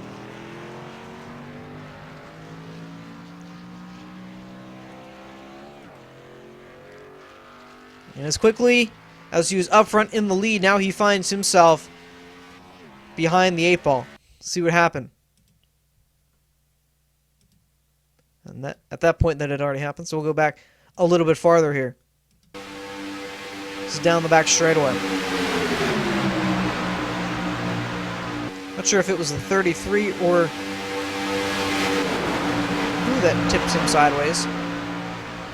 Yeah, just a little bit of contact there with the 33. Possibly a little bit of netcode. We'll see here. That car just all of a sudden turned up the track. Didn't seem like there was a lot of contact. Take a view of it from the air here. I was trying to find her.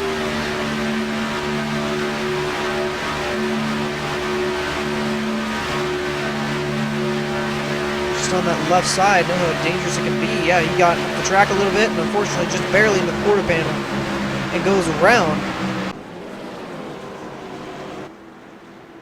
So he's coming down pit road. Don't see a whole lot of damage. Yeah, not a whole lot, surprisingly, so. It's looking like he may be able to get going here, see how long he stays on pit road here for. That'll be the true test of how much damage he has. So this will most likely be the final stop, should we not get another caution. So now we know they'll be able to make it all the way. 29 of Austin Hartenfeld is looking like it's a stop and go, as well as Samuel Close. Joseph Tice takes 4, along with the rest of the field. And Walker Thomas still sitting on pit road, trying to repair the damage.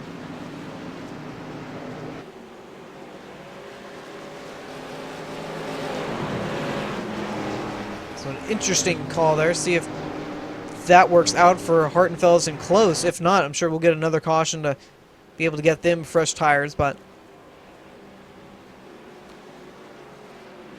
it's been a struggle for a lot of chase drivers here tonight, starting with the 14. Got tipped sideways earlier in the race, only about 5 to 10 laps into it. He went a lap down, and he's recovered nicely. We saw the 45 making it 4 wide there, contact with the 17, and got him and the 38 into the wall. Shane Terrian had the motor expire. Carl Schmidt is disconnected here tonight, and just saw the 18, a little bit of contact with the 33, Corey Hoover, and he went around with the 88 of Jacob Adams. Jacob looks like he may have a bit more damage than Walker at this point. But again, not sure if that's my iRacing or if Walker just has that little damage, but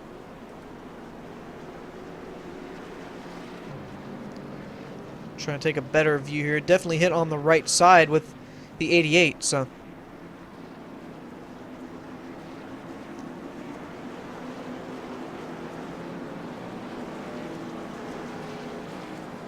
You're not seeing a whole lot, so. See a little bit with the quarter panel there, just above the wheel. Obviously, there's no rubs here in iRacing, so that won't be an issue, but he'll be back to 11th at the moment, and he'll have to work all the way back up here for these final 29 laps. We'll take, when we take the green flag here, 29 laps to go.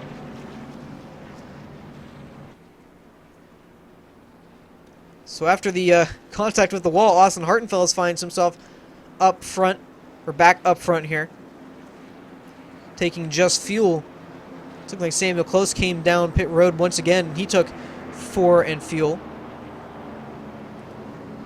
So Joseph Tice will end up second there, with Adam de Blasio third, Nick Massey fourth. And Michael Araya, after losing the draft early here tonight, going to find himself back up to 5th, with his teammate Raleigh Grant Davis just behind in 6th. And Raleigh did not want to see that 18 up in front for much longer, with the position he's in, only 3 points in front of that 18. And obviously, if he went to victory lane, that would knock him out.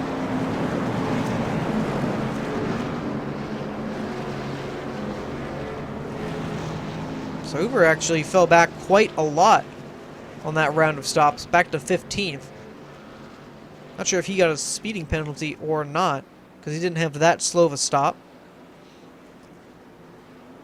And was up to about 2nd before that incident happened.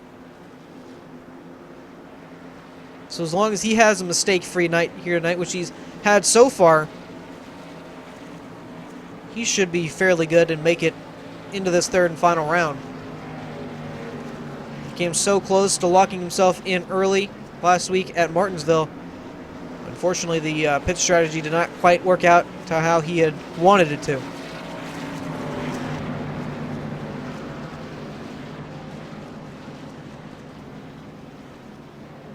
It's looking like the lights on the pace car are still on, I believe. Yeah, they are, so.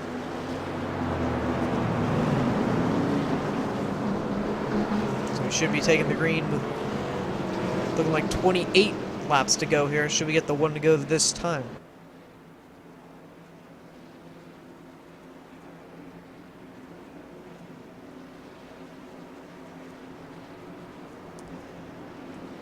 And see if we can't dial up somebody here really quick. Well, we'll see if we can get a word in with the 18 of Walker Thomas here after his little slide. Walker, you got a quick second to chat here? Yeah, I gotcha. All right, well, a little bit of contact with the 33 there sent you around, and that car was looking pretty fast. Doesn't look like you have a huge amount of damage on the car.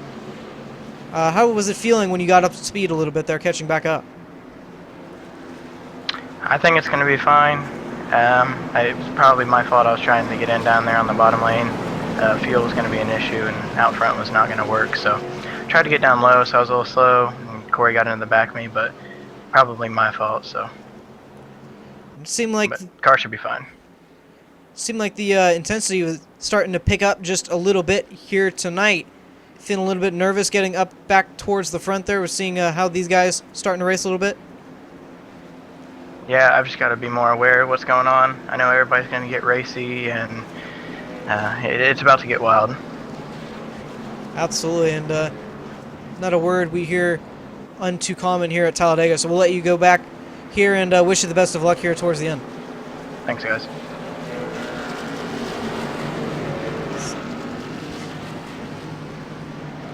Crazy, I'm sure, going to get used quite a lot here in these final 28 laps. Because that's just what it gets here at Talladega. That's just the nature of the beast. And with a lot of guys racing for points here, knowing what's on the line here tonight, may start to get a little bit more crazy here. As we mentioned really at the top of the broadcast, this track is not too fun to begin with in terms of the nerves that come along with it. And you add points into the mix, it's just that much worse. So we'll see what Walker can do here. Again, doesn't seem to have a lot of damage, and you heard car seems to be fine. So see if he can back up towards the front there.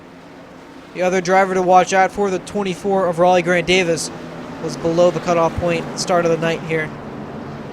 And Michael Fennelson has made a great recovery tonight. He's back up to 8th here, so. Points battle is still very close here. It'll come all the way down to the wire to determine who makes it into this final round. Mentioned Corey Hoover back to 14th. Again, not sure if he may know what's coming up here and possibly trying to go back to the back here. He's got the 11 of Jamie Dyson just behind. So we'll see what he can do here on this restart. But up front, it's going to be Austin Hartenfels and Joseph Tice there on the front row. Adam Blasio 3rd, Nick Massey 4th. Michael Araya will be your top 5 there in 5th.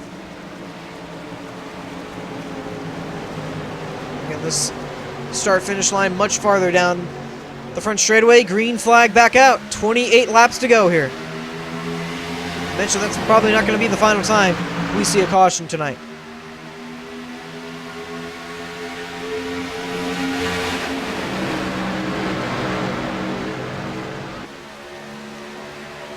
You're going to see these guys get much closer to each other down the straightaways into the corner, trying to get that side draft really working here. Just trying to slow that car in front down. Or to the side. Joseph Tice is going to jump out to that outside. Looks like he'll be able to take the lead over here. Hartenfeld's going to have to fall in behind Michael Araya there, who's about 2 car lengths back.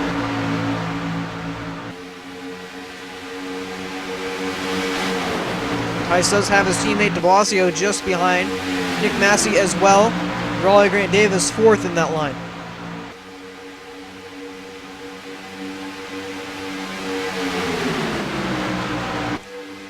Thomas still sitting 9th there, but right behind the 51 of Bradley Burke. Got his lap back as well.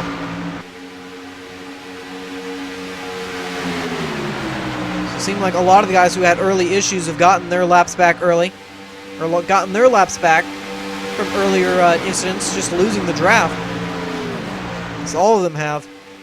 With the 11 of Jamie Dyson, the 24 of Ryan Dyson, Bradley Burke there, and Michael Fennelson.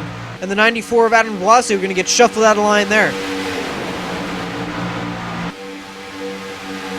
Hartenfeld's going to be back to 2nd there. Lariah up to 3rd.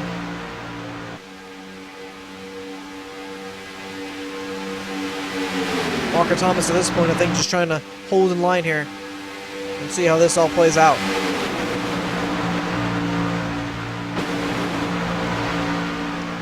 You see de Blasio not finding any sort of lane in there.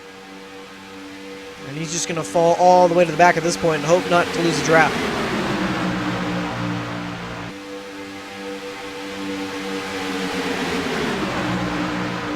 So now they've all single filed out. Bradley Burke thought he was going to look there. Hartenfeld was thinking about looking. Coming back to 25 laps to go here. Oh, and contact!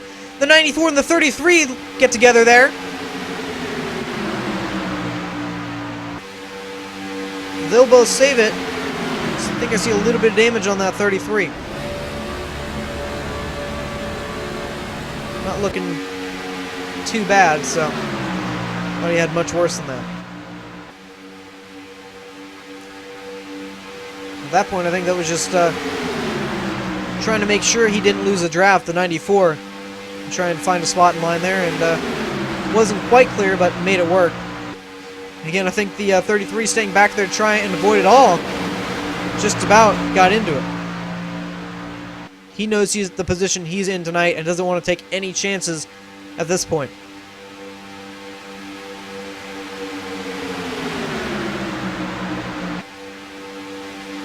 So I think at this point it's just going to be kind of calm before the storm. Samuel Close pulls out there by himself, no one to go with. Looks like he'll only lose a spot.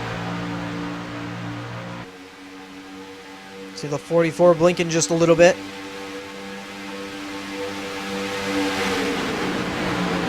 The best place to start blinking, third in line there. The problem with that is come back and all of a sudden you can be turned around with someone going much faster than you. Because you're not having any sort of draft with the cars in front.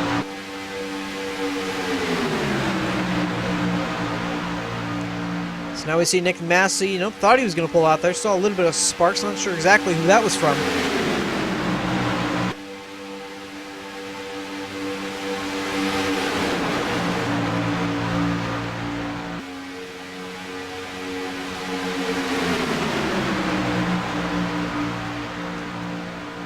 I'm surprised they're all still racing single file at this point. After the racing we just saw, I think they knew probably racing a bit too hard, too early here. It started to calm it down, but now we're getting to the point where we thought we start to see them racing. We see the high lane starting to form just a little bit there. Joshua Adams, Samuel Close, Corey Hoover, and Jamie Dyson up there in that high side. See if they can make up any momentum in the 94 and 33. I think Corey was just sending a little bit of a message there. See Bradley Burke and Raleigh Grant Davis hop up there to that outside lane as well. Nick Massey going to follow. So as quickly as they were racing single file, all of a sudden you can see that high lane just broke out. Larias pulled up as well in front of Raleigh. And now we're going to make it 3 wide there with Hartenfeld and Massey stuck in the middle there with the 88 and 17 just behind.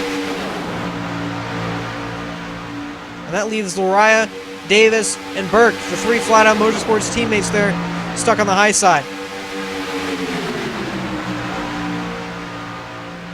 You can see it wasn't working all too well there. And they're getting much closer here down the straightaway. 21 laps to go here. It's time to get down to business. So Michael and Raleigh going to be the worst losers on that exchange. All the way to the wall normally doesn't work, and especially if you only have 2 cars. You'll see they weren't able to get a lot of stuff done there. But Austin Hartenfeld gets up to the lead. See if he can close in front of the 5 there, and he does. So now Nick Massey, the leader of that high side. And they're getting much closer to each other, trying to get that side draft, trying to slow that car to the outside or inside down. Hoover pulls out a line there.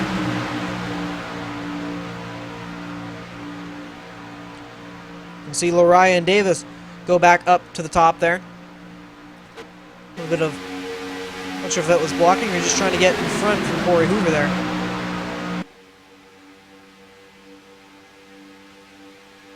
But 20 laps to go. And I'm I'm sure we haven't seen our last caution. Joseph Tice hops up to that outside.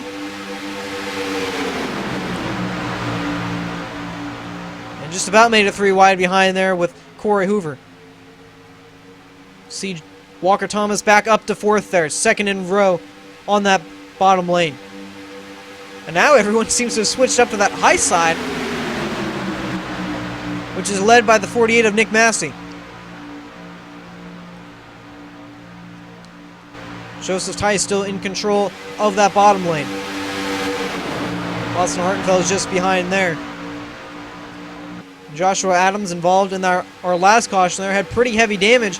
He's up to 2nd with all the damage he does have on that front end.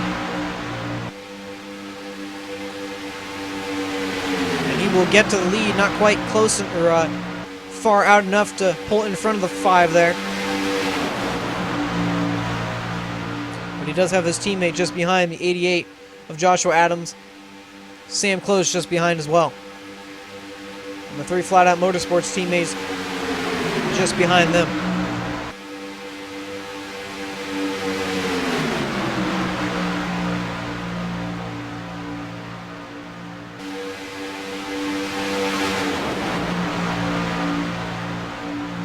At this point, just kind of holding my breath here. Knowing at this point what's kind of lurking. Saw the 88 and the 48 pull down just a little bit. They were trying to side draft and slow the 5 down and try and make some momentum. And the 48 pulls in front of the 5 there. And now Joshua is in front of that high lane. May not be the best spot for him with all the front end damage he does have. See how much, if that affects that top lane.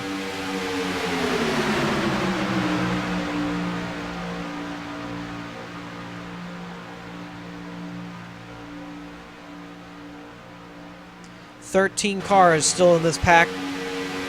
Jacob Adams lost the draft in that 19. He's about 43 seconds back, and you see him just in front of these leaders. Michael Fennelson is actually disconnected. Not sure what happened to him tonight, but he was one of the few bubble drivers. I'm not exactly sure when exactly he left, but or exactly what happened to Fennelson. See if we can... Just trying to go back and see what exactly happened.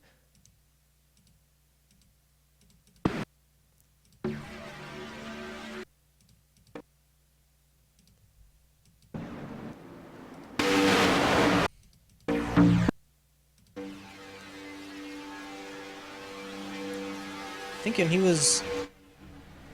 He's still sitting on pit road there.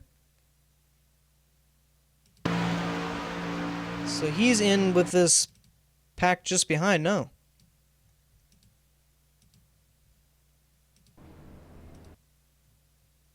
I'm not exactly sure. He was sitting on pit road. This was, I believe, during caution. He was sitting on pit road for quite a while. That's pretty unfortunate. So now he's gonna look like most definitely not make it into this final round. He's already on the bubble there. 3 points to the good.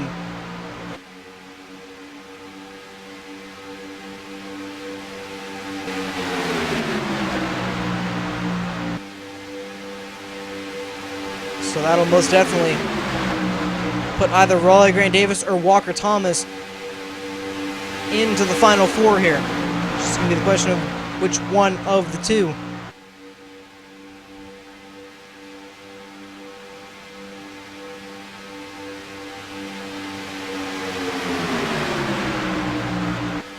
Corey Hoover just behind these guys as well, holding on to that position. 14 laps to go here.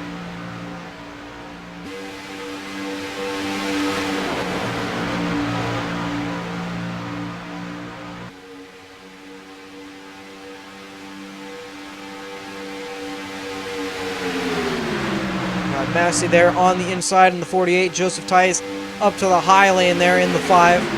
Hartenfeld's behind Massey. Adams behind Tice.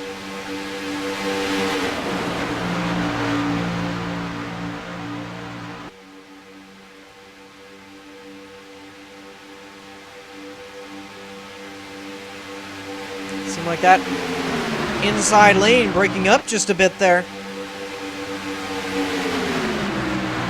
And that high lane has been able to stick together very closely. So Tice is able to take that lead. He's going to pull in front of the 48 there. And that leaves Jacob Adams once again the leader there. But the 5 going to pull back up.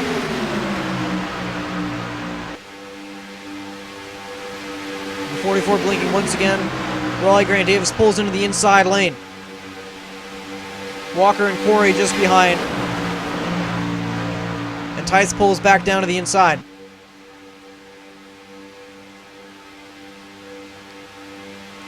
Couple drivers dipping just below the yellow line there. Just to the right side.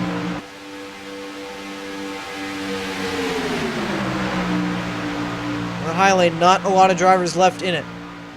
It's Adams, Close, and Lariah left in it. Lariah looking like he's going to find the hole.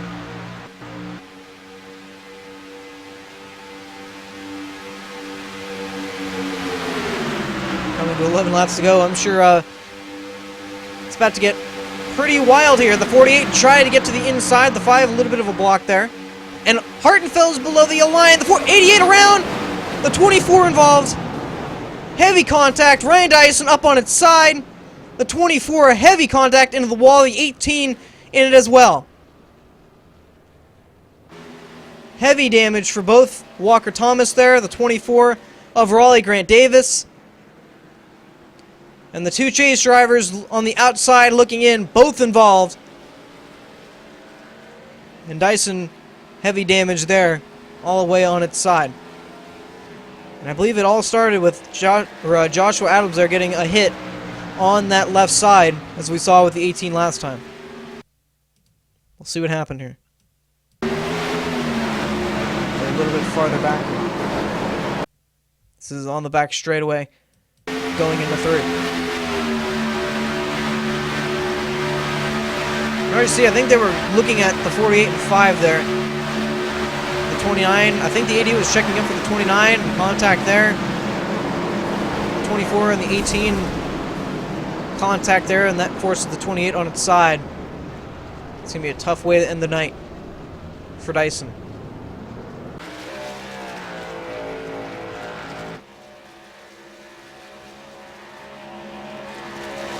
Now that's going to be the question of which one of the 2 has the more or has the better speed to keep going here. I see the 24 with a lot of front end damage there.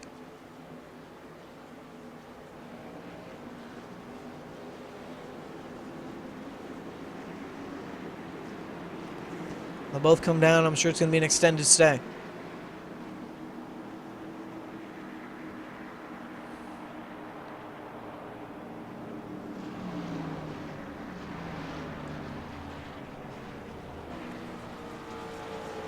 So both the 24 and the 18 have the luxury of getting a bonus point for leading a lap. None of them going to come home with the most laps led. That's going to be Carl Shed there with 30.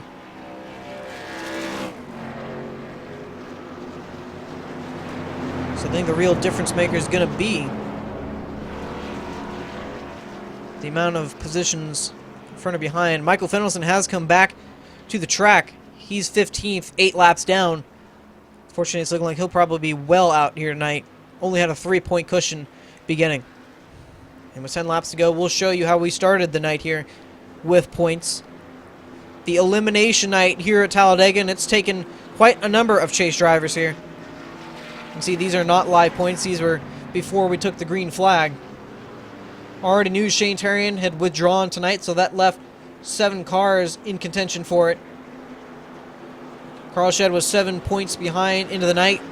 Did a good job at doing what he needed to do. Lead as much as he could.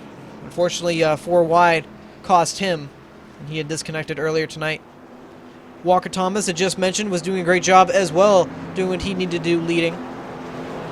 But he and the 24 of Raleigh Grant Davis involved. And Michael Fenelson, already mentioned, 15th here. So he'll fall down quite a ways there. So that'll either put Davis or Thomas into it. It's going to be interesting to see who makes it in. At the moment, they're right next to each other, so Davis looking like he'll have the edge here. And Hoover had 13 points to begin with. He's sitting third, so not a whole lot of pressure on him at the moment.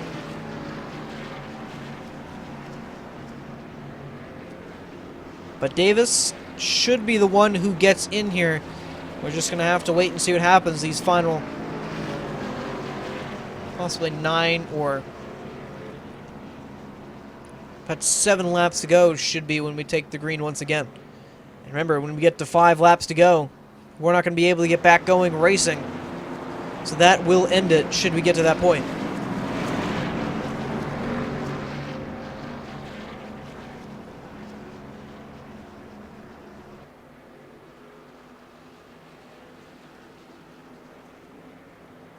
So here's your top 5 at the moment. Nick Massey, your leader. Michael Araya, second. Corey Hoover, third. See Corey with a lot of front end damage, however.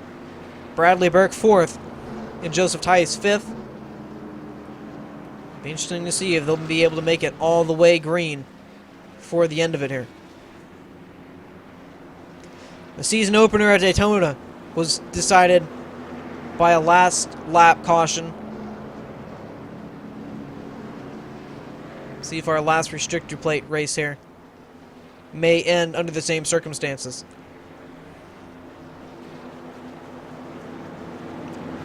.48 Nick Massey has been doing a great job all night as well. Been around the top 5 most of the night. He's been fighting for the lead a lot here. Michael Araya actually went a lap down earlier in the race. Well, actually, no, he didn't go a lap down, but he had lost a draft numerous times. And somehow going to find his way up to second here.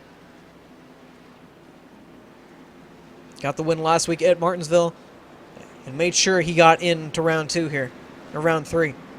And Corey Hoover did a great job last week as well. Unfortunately, didn't get the win due to pitch strategy, but mentioned the gap he had coming into tonight.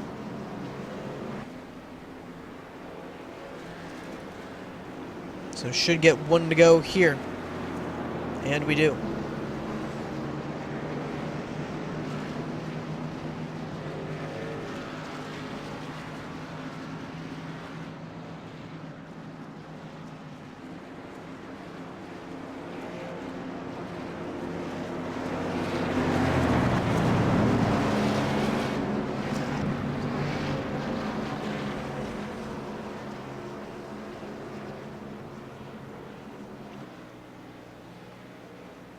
So as we mentioned earlier, it's been a struggle for a lot of these chasers tonight.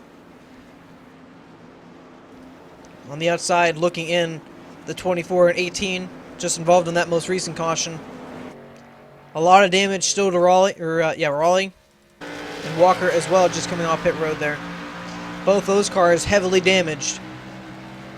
And at the moment, it's looking like Davis will have the edge, barely over Thomas there. We'll have to see. Can we come in green with 7 laps to go here?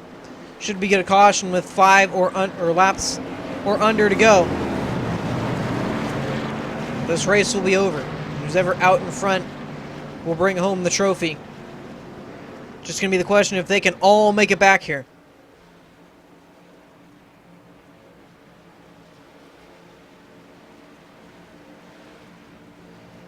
At this point, the Final Four is somewhat already decided here.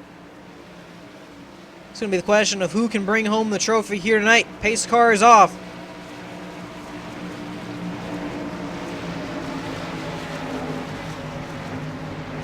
Green flag is out. 7 laps to decide it here at Talladega. A great start for the 44 of Araya. Actually, he's got a lot of help from his teammate, the 51 of Bradley Burke, behind him. And not the greatest start for the 48 of Nick Massey. Corey Hoover just behind as well in third there. Mentioned the front end damage he has.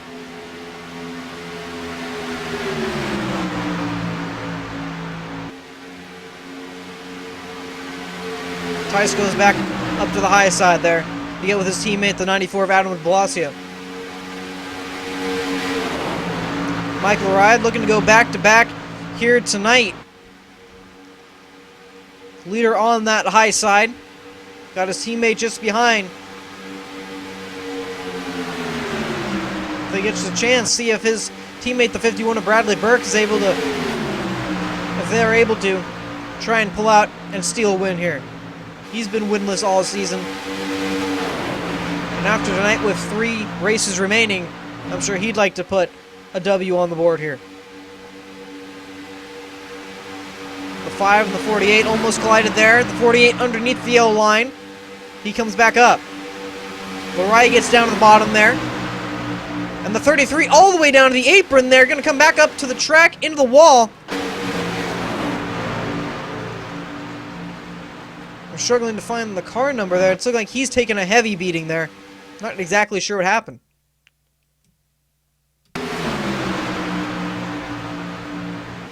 Take another look at it, but a very heavy hit into that wall. Can go back and see what exactly happened. Just seemed like he turned into the corner.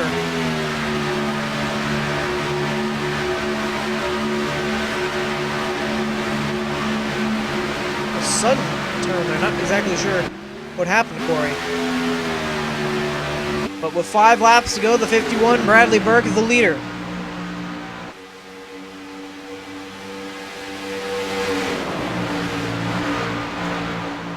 His teammate, Michael Lariah, just behind. Be interesting to see if Michael plays defense here for Burke, knowing he's already locked into round 3 here. Or if he tries to get around him somehow. Coming to 4 laps to go here. If caution comes out, this race will be over. Hartenfels, Lariah. Excuse me, Hartenfels and Fenelson just behind. Struggling to try and make it back up front, but it's looking like it'll be these 5 cars to decide who gets the win here tonight at Talladega. With the Rapolo Bros Racing drivers just behind, the 94 and the 5. 48 of Nick Massey, the lone wolf there. No teammates around him. Flat Out Motorsports, 1-2 at the moment. 3 laps to go and they get back to the line here. At the moment, Raleigh Grant Davis still has the edge over Walker Thomas in the points.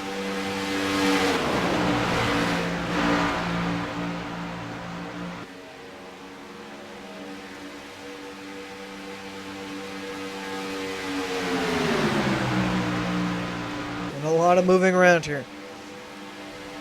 About to put Davis a lap down here. And we'll have to go around the high side. Thought maybe someone would try and make a move there, but none of them do. Walker Thomas has some help with the 19 there, as you can see. Coming to 2 laps to go here.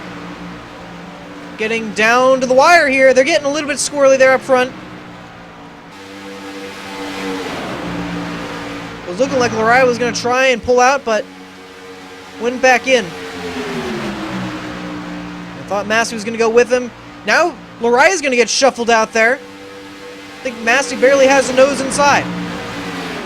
He does, so Lariah gets shuffled out there. And now Burke's going to have no help. I'm sure not the position he'd want to be in here. Off turn 4.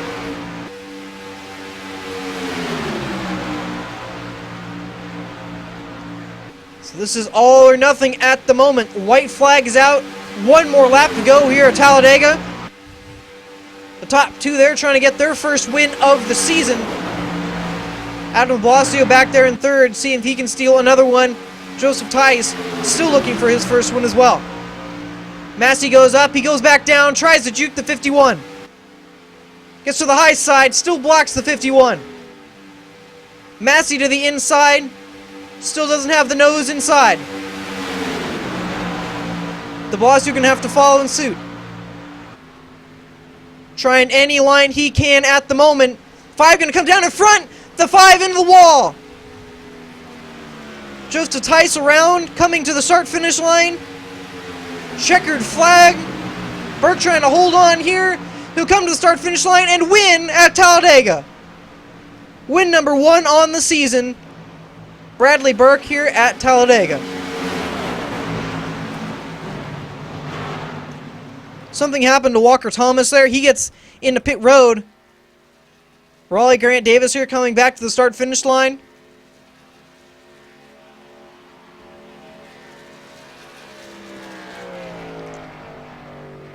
And as he completes this lap, you can count him in to the Final Four, racing to Homestead. Davis will be the 4th one to advance. I thought it was going to be kind of tricky for Burke, knowing how close Massey was behind.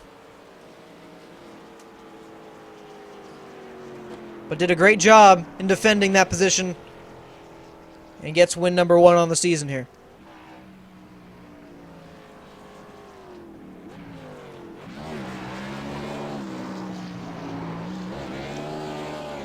So he'll do the celebrating there.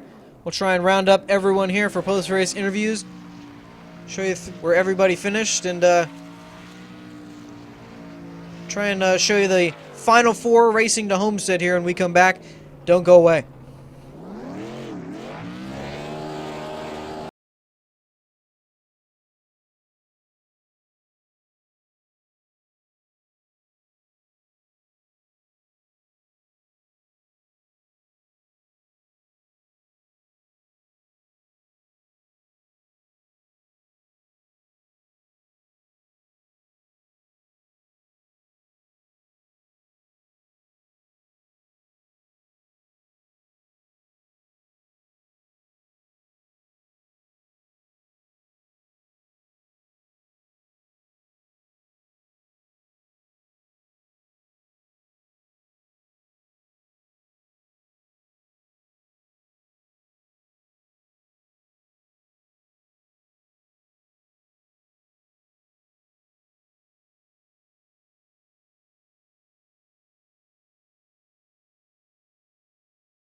And just finishing up here from Talladega Speedway here tonight for the Sports Graphic 250 here.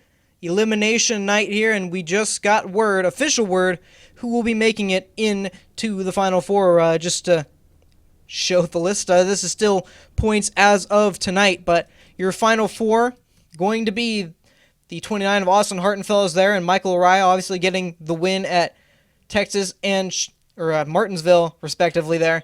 Corey Hoover going to make it in, and Raleigh Grant Davis in the 24 will also make it in. That will be your Final Four. I don't have an updated grid quite yet, but that will be the Final Four there. So now as we go back to the track here, we'll take you through where everybody finished, and the man out in front was Bradley Burke. He gets win number 1 on the season, and Adam Blasio comes home second. Nick Massey third.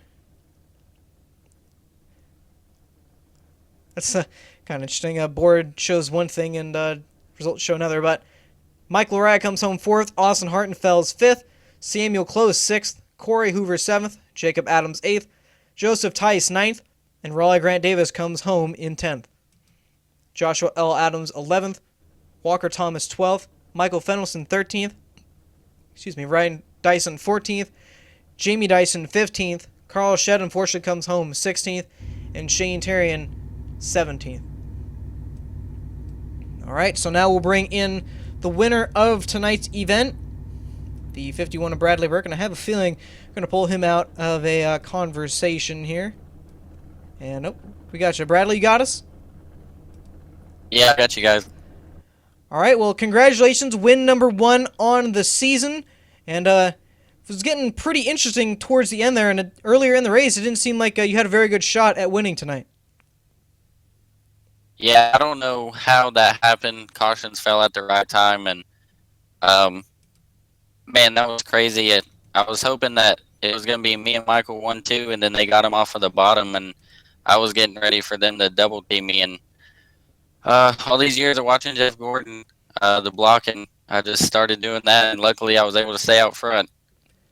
Absolutely, and I must say you did an amazing job of being able to stay out front. I was going to say, at any point, you mentioned your teammate got shuffled out there. Did you think he'd have a better run than he did coming out of there a couple times? Yeah, there was a couple times I got a little bit nervous, but he told me he was going to go with me, so I was trusting him. I was just worried about the guys behind us because I knew that they really didn't have anything to lose, so they were just going for the win like I was. But I'm glad I could get it done. Absolutely, and no better time to get win number 1 here. So congratulations. Again, first win of the season. Hope to talk to you more towards the end here. Yeah, I appreciate it. Thank you guys for getting it on the broadcast. I'm definitely going to go back and watch it, and see you guys next week. Hopefully I can get another one. All right, so now we'll bring in, I believe, second place. Yep, Adam de Blasio here, and Adam, you got us? I do. All right, well, those final couple laps were fairly interesting. It's kind of surprising you all didn't wreck with how much the blocking the 51 did, but you all did an amazing job, and coming home second, I'm sure you have to be pretty happy with that. Yeah, actually, if you look at the results, I came in second by 2/1000ths of a second, so the race for the win there was a car in front of us, but the race for second place was probably the second closest finish you could possibly have at this track. But yeah, Joey and I originally had a plan to get Carl into the final round of the chase, but then when he had his issues, we're like, well, we got nothing to race for other than ourselves, so we decided to basically work with each other. And then I told Joe to go low and leave me out, and I'd figure a way in back in line and stuff, but I didn't expect to get freight train like that. And my spotter said I was clear, and I went down low, and I looked at the replay multiple times. I apologize to Corey Hoover if I really did cut him off. It's plate racing. I needed to get down there basically, or else I would have lost the draft. But I thought I got down to the yellow line in time before he got underneath me.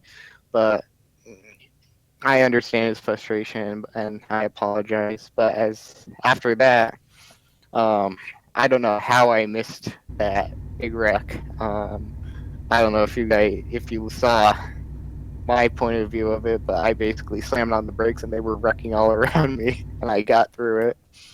Then, like you said, with the blocking and stuff on the last lap, I said since Lariah and Burke are teammates, I PM the 48, and that's probably why you saw me drunk driving down the backstretch because I was typing to him. I said I would go with him if he made a move since those two are teammates.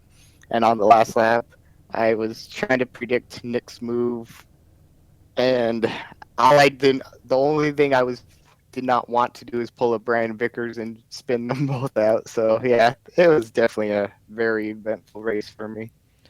Absolutely, and you touched on it a bit earlier, but obviously you and the 45 Carl Schett, along with Joseph Tice, did a very good job at doing what you needed to do to help Carl into the next round. Unfortunately, just didn't quite play out with 4 wide earlier.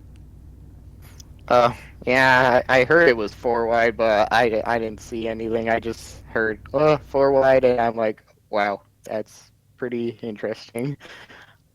Too bad they couldn't all survive that. It would have been awesome if Carl survived that. And I told Carl on the final lap, if my temperatures were like 300, I would still gonna push him to the win until it blew up. Absolutely. Well, congratulations. Another second place finish here tonight, and hope to talk to you more throughout the remaining season here. All right, can I do my thank you list like usual? Absolutely. All right, first off, I want to thank Ryan for putting on a very good league with very good drivers. I want to thank you, Justin, at Full Throttle TV, for putting on the show. I absolutely enjoy watching it. Uh-oh. I think we may have lost Adam here.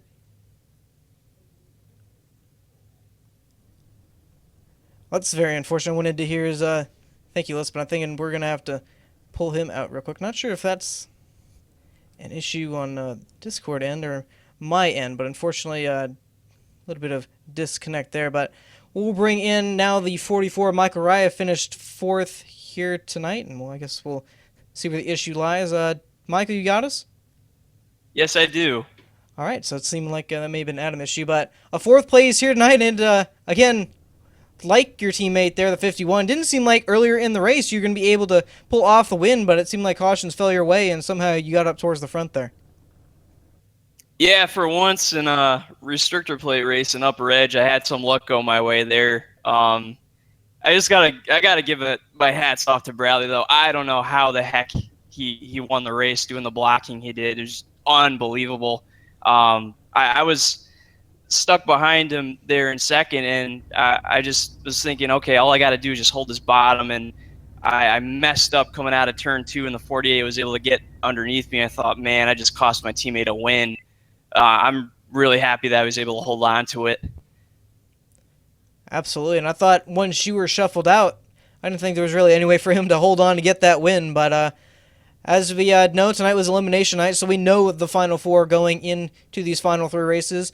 How's the mindset shift from winning last week, knowing tonight was a fairly well-relaxed race, and going into Michigan next week? I mean, just not really. I'm not really gonna have to change up anything. I feel for my approach, because it's worked out for me so far this season. I'm just gonna make sure I get some practice time in, and hopefully qualify up front and go from there. I feel like the first 2 races, Michigan and Phoenix, if I can just get some solid top 5s, it'll set me up very well for Homestead. But knowing who I have to battle, I might need to go for the wins every race I got. So I hope it pans out. Absolutely, and I'm sure we'll be talking to you a lot more here these final 3 races. So we wish you the best of luck in them, and I'm sure we'll talk to you next week at Michigan. All right, thank you. And that will wrap it up for us tonight. We now know the final 4 racing for the championship at Homestead. It'll come down to RCA Racing and Flat Out Motorsports Austin Hartenfels, Corey Hoover on RCA Racing, Michael Loriah, and Raleigh Grant Davis on Flat Out Motorsports. And Michael Fendelson just let us know that he had actually lagged out from third. Very unfortunate for him. He was looking like he was going to be able to make it in with the run he was having getting back on the lead lap, but unfortunately, as he said, lagged out from third. So tonight it was fairly interesting, a little bit calmer from what we've seen here at Talladega, but again, we now know the Final Four, and we'll move on to Michigan, knowing that those four will have to be flawless if they want to win the championship come 3 weeks. So, going to wrap it up for us tonight. Next time we see you, we'll be racing short track racing at Bristol for the Hardline Truck Series there. So we hope to see you then. But I'm Justin Kolb, and for Michael Skinner here tonight, unfortunately he had a bit of issues there. But for Michael Skinner, I'm Justin Kolb. We thank you for watching tonight, and we hope to see you Wednesday night.